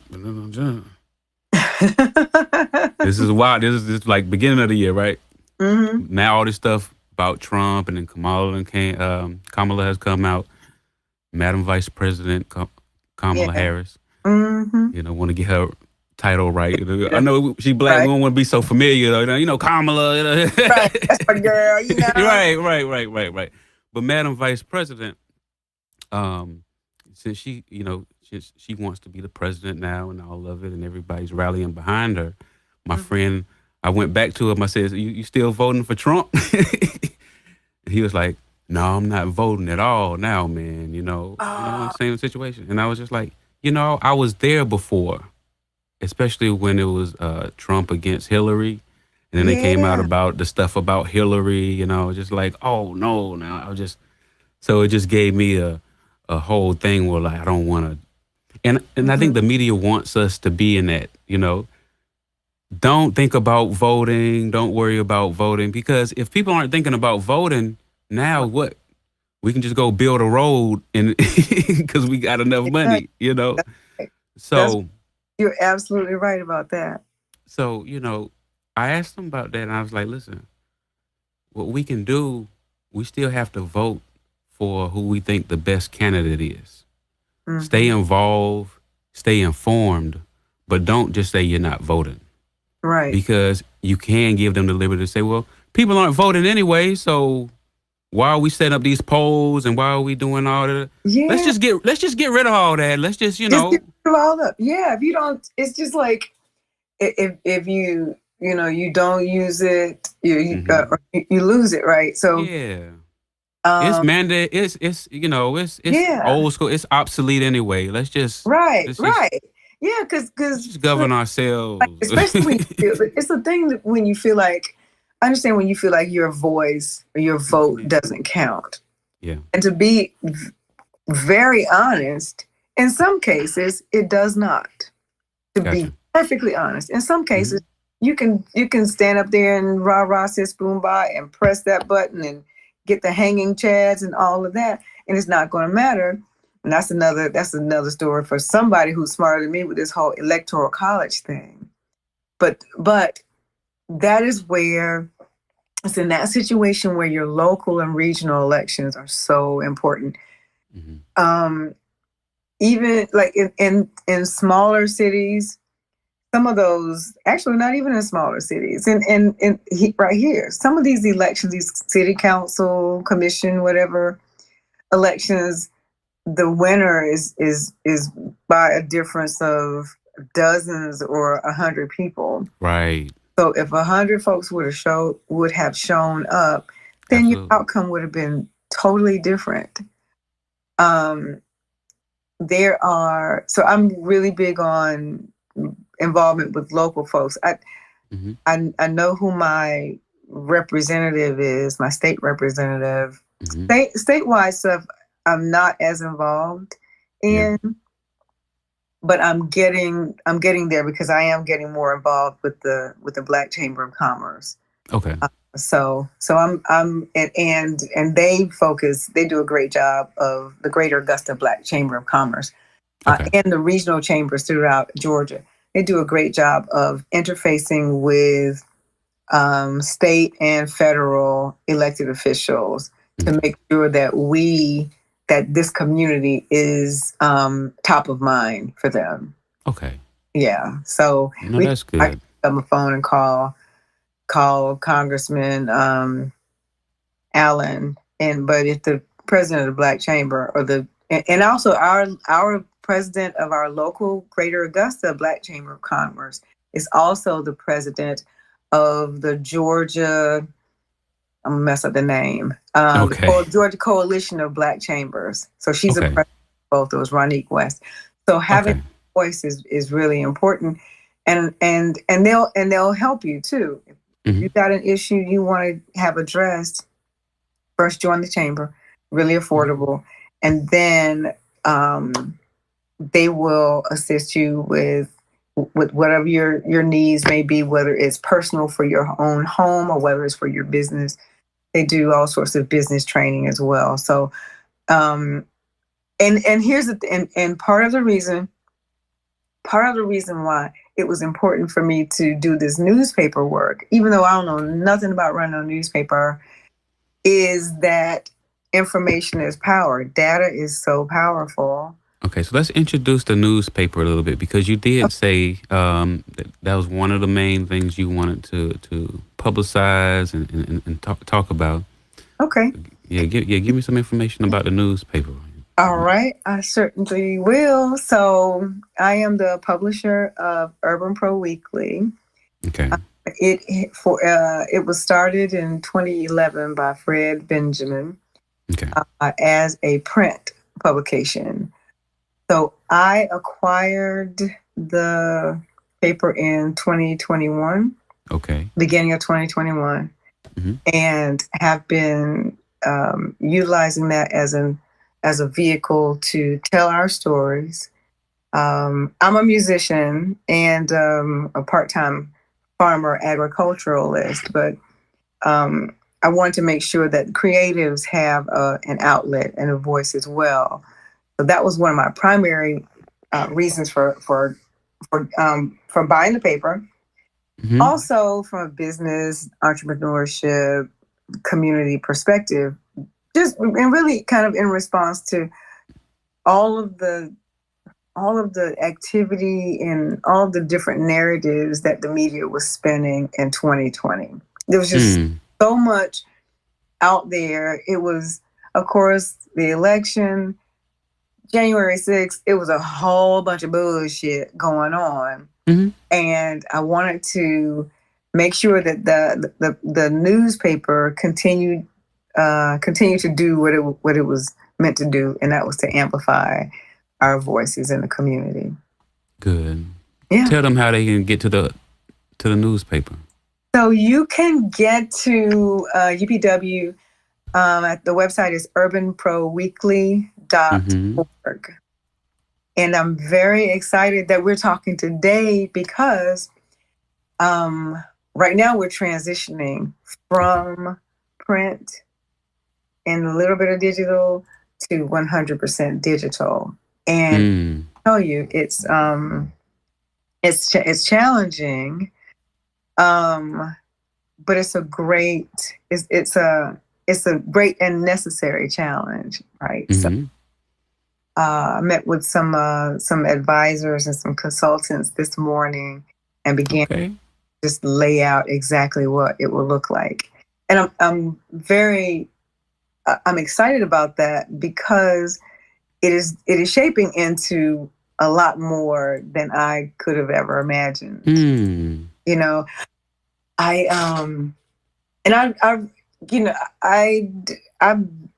dabble around with social media and that kind of thing, but I understand that media is where it's at. Social is usually the first news source for a lot of people. Right. Social media. I mean, honestly, if I am honest, when I get up in the morning, I go to Facebook is my jam. I go to the Facebook and I see what's happened. I check my messages. I check my email.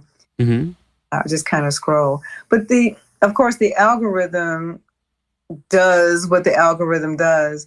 So it's really important to have some kind of direct engagement. And that's what we're moving toward, is focusing really, really heavily on content creation. Right. Now can you see the website? I put it on the screen. I don't know if you can see it. See my screen. I can see it, yes. So this is the site. And right now you say you're doing some print and you're doing some digital and you're getting ready to go 100% digital. We're getting ready to go 100% digital. So right, that is really just, it's a landing page.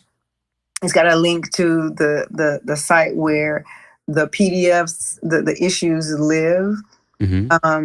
Going into, and that's a responsive landing page. Once we move to the next platform, it'll be a lot more robust in nature. Gotcha. And it will be what I see happening with it is that it becomes a living thing, which sounds weird to say. Sounds weird to say. No, I understand. But that it does. 462 had to become a living thing. Yes. I love what you're doing with the platform. I've been watching you. I've been stalking you, seeing what you're doing over here in these streets. Good. But yeah, I love the fact, and I love the fact too that you're building that Floor 62 is a community. It is a living, breathing organism as it stands right now. So right. I dig it. You know, what I like about what I'm doing is I get to put people on my team and I get to be a part of other people's team.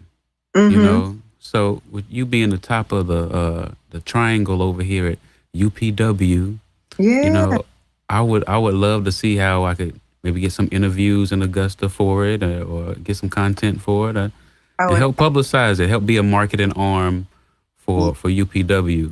Yes. Yeah.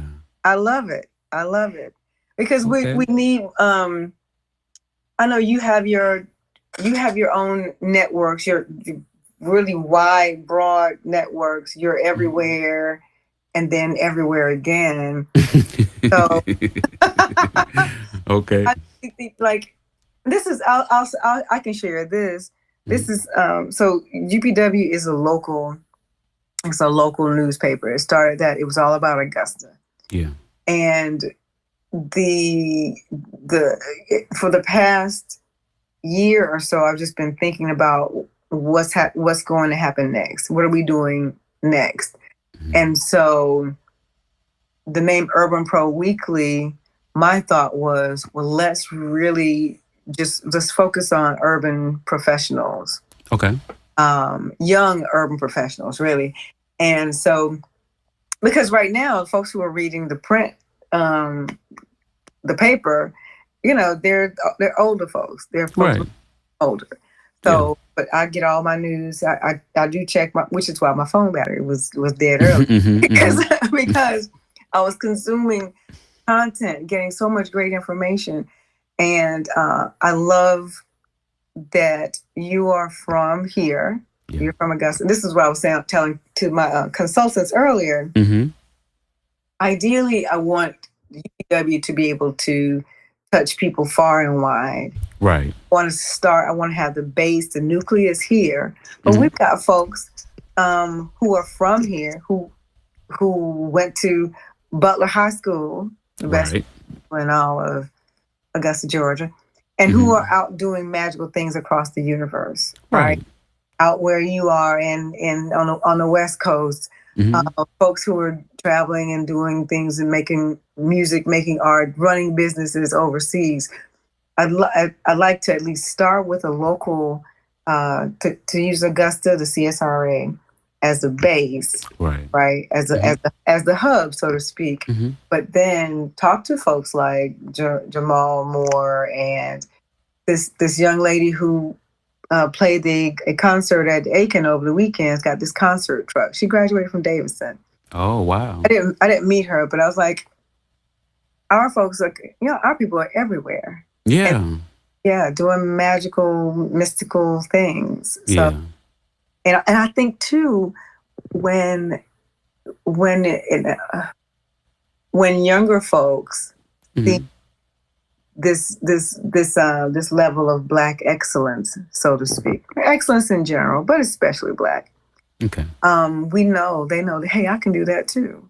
And one of the things that I started doing with the paper was featuring folks on the cover. I was like, I like the young lady who was on that last image that you showed, on the cover of the of that document.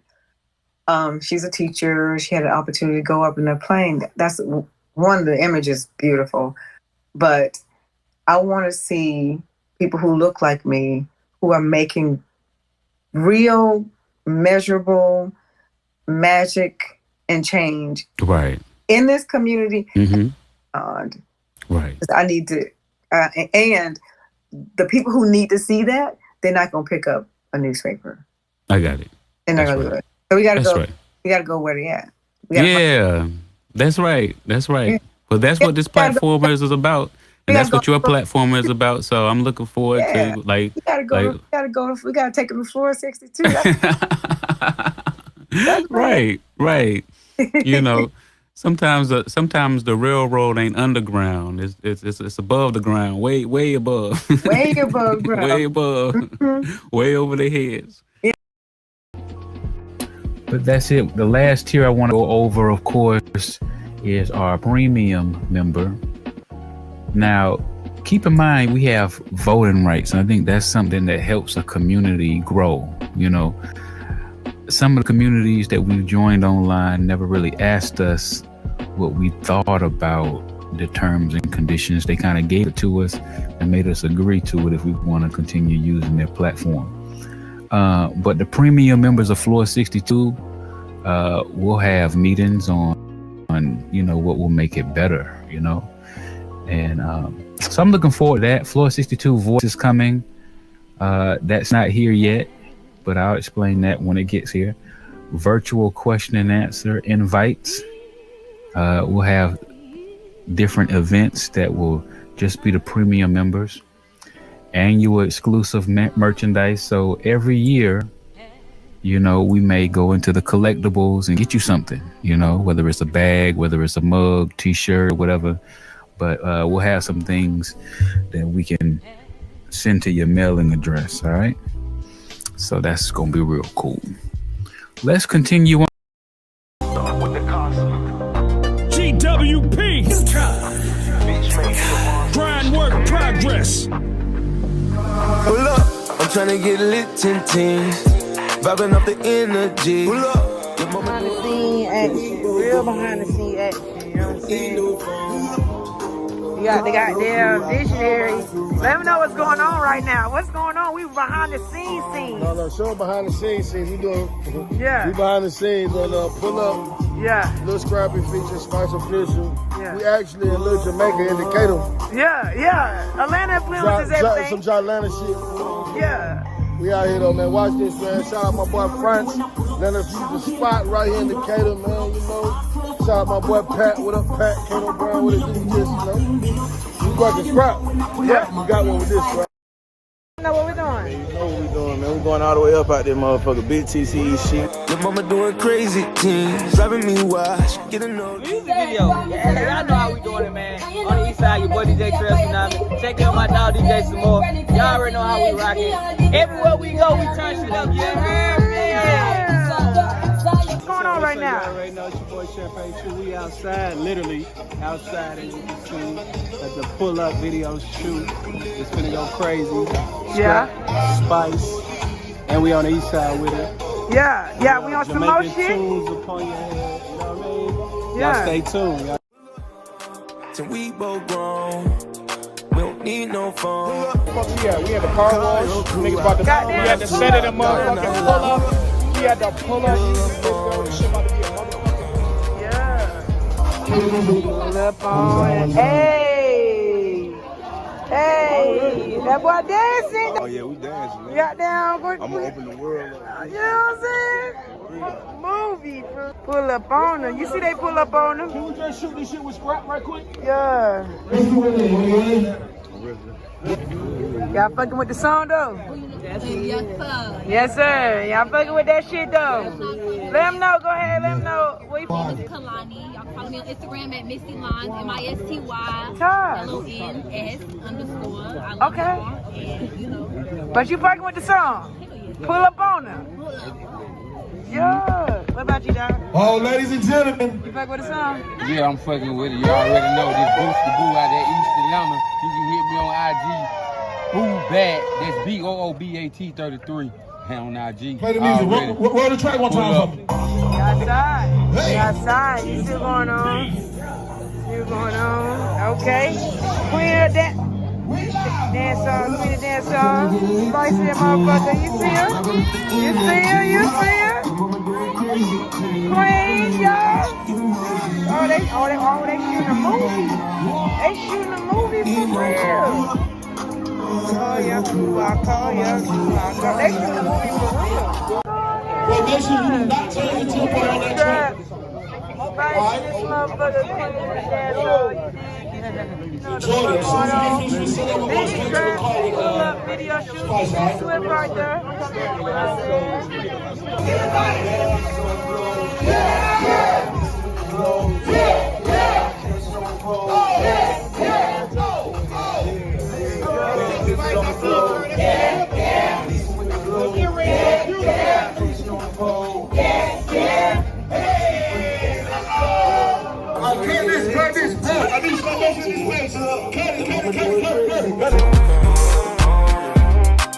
Pull up on us. We're in the building, man. Yeah. We on some more shit. Yeah, that way. We do this shit every day. This shit regular. This ain't nothing new. This is regular. This a Monday. Yeah, this is a Monday. What we doing Tuesday? We in LA? This is a regular Monday. This is a regular Monday. This is what we do on the weekend. Yeah. This is Monday. Yeah, this is Monday. Come on. Yeah. Fun day. Yeah. I love the top of the week. You feel me? Yeah, man. On a Monday. On a Monday. That's it right there, girl. That's it. You're in your zone. You're in the zone.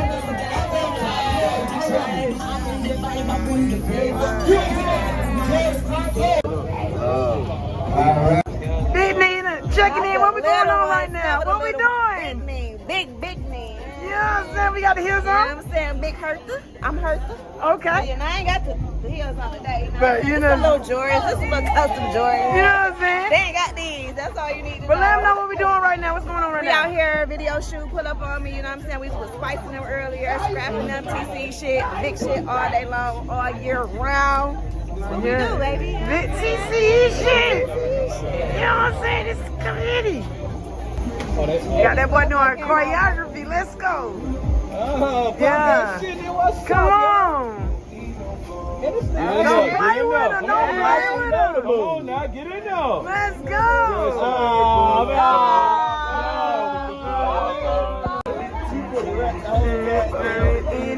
What's up? Hey. Crazy things on your spot. Come on, hey. Beat the ball. You gonna swag that shit up every time. Pull up on, let's go. Hey, y'all gotta stop.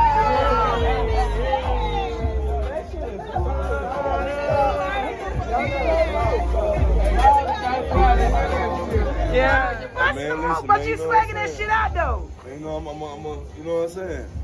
My kid gonna be like the Huxtables, nigga. Come on. And so they gonna be staying in different houses. The real rich kids. For real. You know what I'm saying? Yeah. You got scrap dancing, bro. Yeah, you know what I'm saying? You got with the choreography, bro. You know what I'm saying? I'm the choreographer, the creative director. My name is Smiles with a Z.P. And I'm rocking with the hottest DJ in the A. We are at the official music video, Scrappy and Spice. Yeah. We on the video set of Scrappy and Spice. And you know what I'm saying? You can't be on set without your boy. I don't know what you're doing. Yeah. Mike. New host in the pool party. Yeah, man. If you want your pool party host, right, you call your boy Mike B. I will be there. And we turn up, let go. Pull up on 'em. No talk, it's just action, no. I've been stacking, but I need some more. That what's happening, cause I'm finna go. Let's get it cracking, cause it's time to blow. Scrap the dollars. Listen, man, Pete Gaines, you know what I'm saying? We just did the Scrappy video shoot for the song Pull Up. You was dancing in that motherfucker? Spice. Wasn't he? Yeah. That shit got spicy, you know what I'm saying? Like you put that spice. Well, your boy got done came on there with that drip, like, you know what I'm saying? Yeah. I tell them folk don't even play with him like that. But that folk got chill, you know what I'm saying? On some more shit. Yeah, Wagwan, you know what I'm saying? You know what I mean? Hey, man. I'm a bod man, you know what I'm saying? Bod man, you know what I'm saying? I kill shit. That way, you did that right there. Hey, me make money for fun. Just Bumba clot. Me tell them suck your mother. Yeah. Fuck your mother. Y'all already know what it is, man. They bitch scrap, man. You know what I mean? Tap in, man, on some more shit. You did. Yeah. So ugly ass. I've been stacking, but I need some more. Yeah, what's happening, cause I'm finna go. Let's get it cracking, cause it's time to blow. Scrap the gun, we gon' have some fun. Straight trip and run. We cool, don't run much. We just shoot the gun. Straight up, we doing time. Pull up, I'm tryna get lit in teens. Vibing off the energy. Pull up. Make sure it's security when I pull up.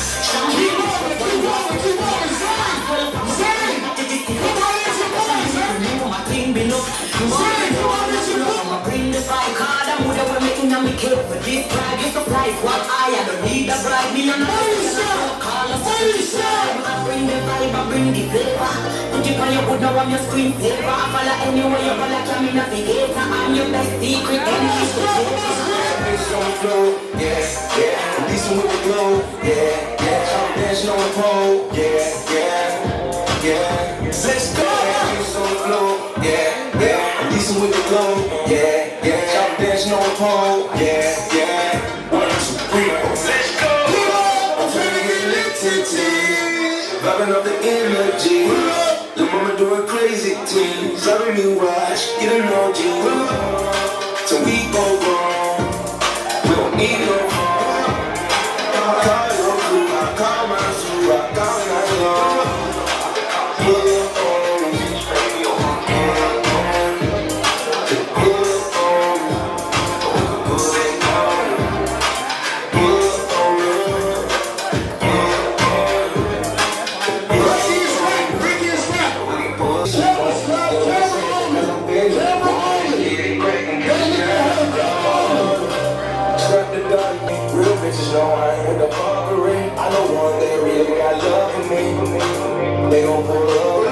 I'm tryna get lit in teens, vibing up the energy. My mama doing crazy things, loving me watch, get a no till we both grown.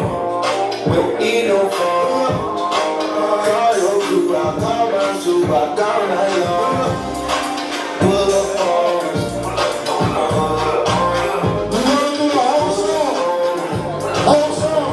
Mama doing crazy things, bad bitch on the floor. Yeah. Decent with the glow, yeah. Dancing on the pole, yeah. Let's go. Bad bitches on the floor, yeah. Decent with the glow, yeah. Dancing on the pole, yeah. 1, 2, 3, 4. Let's go. I'm trying to get lit in teams.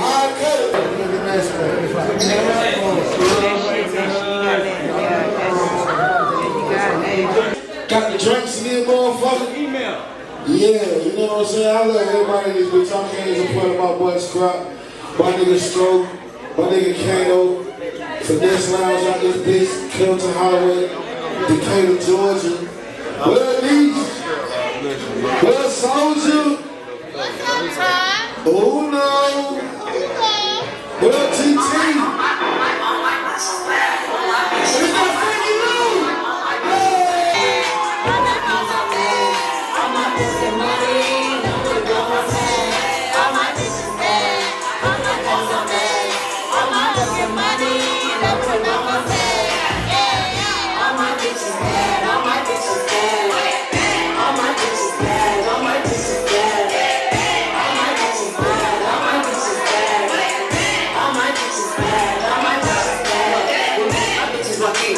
Dropping their shoes, dropping their friends, like they go with tennis and tennis. Tipping you, baby, you look on my sin. Where the begin? Love her to death, we like kin. Two different mamas, but call on my twin. Two fucking solid, though, solid with me.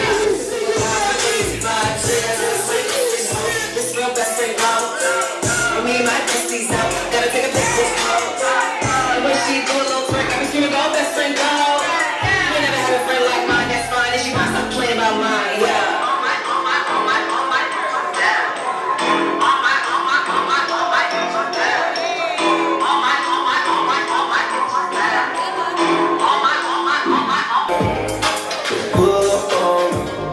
Tryna get lit 10 teams, vibing off the energy. The mama doing crazy things. I really watch, get a new game. So we go wrong. We don't need no phone. Call your crew, I call my crew, I call night long.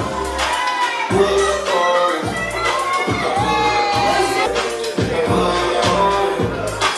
Pull up on.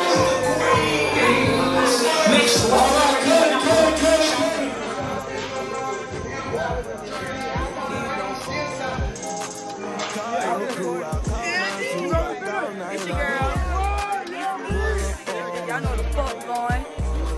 at your boy Scrap video. Hey man, you always your love. Man, my shit was official, bro. We did that nigga birthday. Oh, it's still your birthday. We getting bottles this weekend on me. On me, but I don't know what we going with. Fuck it, we go to the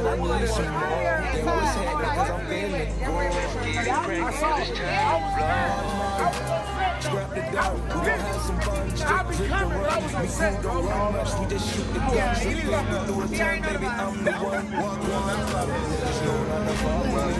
Real bitches know I ain't the fuck with. I'm the one that really got love for me. They gon' pull up. I'm tryna get lit 10 vibing off the energy. Pull up. The mama doing crazy things. Driving me wild. She getting no jeans. Pull up. Till we both grown.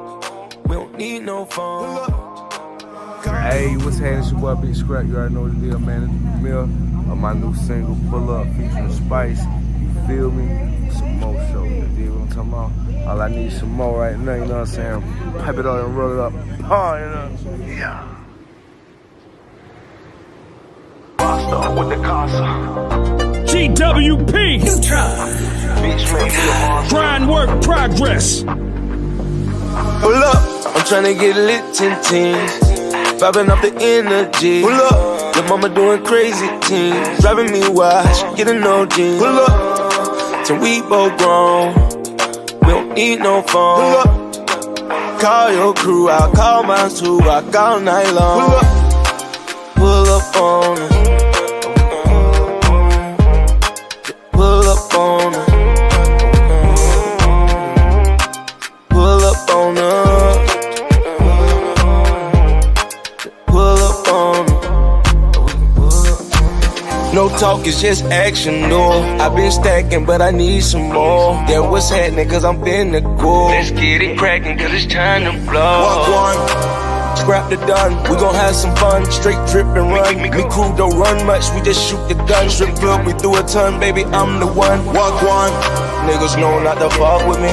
Real bitches know I ain't with the fuckery. I know one that really got love for me. They gon' pull up. Pull up. I'm tryna get lit 10 teams. Vibing off the energy. Pull up. Your mama doing crazy things. Driving me wild. She getting no jeans. Pull up. Till we both grown. We don't need no phone. Pull up. Call your crew, I'll call mine too. Rock all night long. Pull up on us.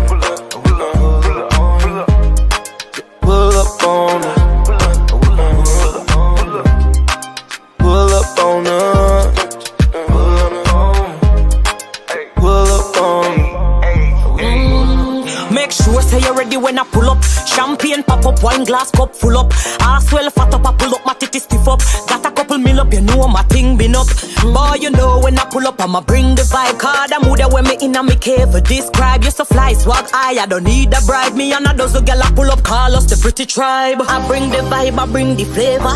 Put it on your good, now I'm your screensaver. I follow anywhere you go like I'm a navigator. I'm your best secret NDA paper. Bad bitches on the floor, yeah, yeah. I'm decent with the glow, yeah, yeah. Shout dancing on the pole, yeah, yeah, yeah. Let's go. Bad bitches on the floor, yeah, yeah. I'm decent with the glow, yeah, yeah. Shout dancing on the pole, yeah, yeah. 1, 2, 3, 4, let's go. I'm tryna get lit 10 teams, vibing off the energy. Pull up, lil' mama doing crazy things, driving me wild, she get an OG. Pull up, till we both grown, we don't need no phone. Pull up, call your crew, I'll call mine too, rock all night long. Pull up on them, bitch make me a monster. Yeah, yeah. Pull up on them. Let's go. Pull up on them. Yeah, yeah. Pull up on them. 1, 2, 3, 4, let's go. You ready when I pull up? Champagne pop up, wine glass cup full up. Ass well fat up, I pull up, my titty stiff up. Got a couple mil up, you know my thing been up.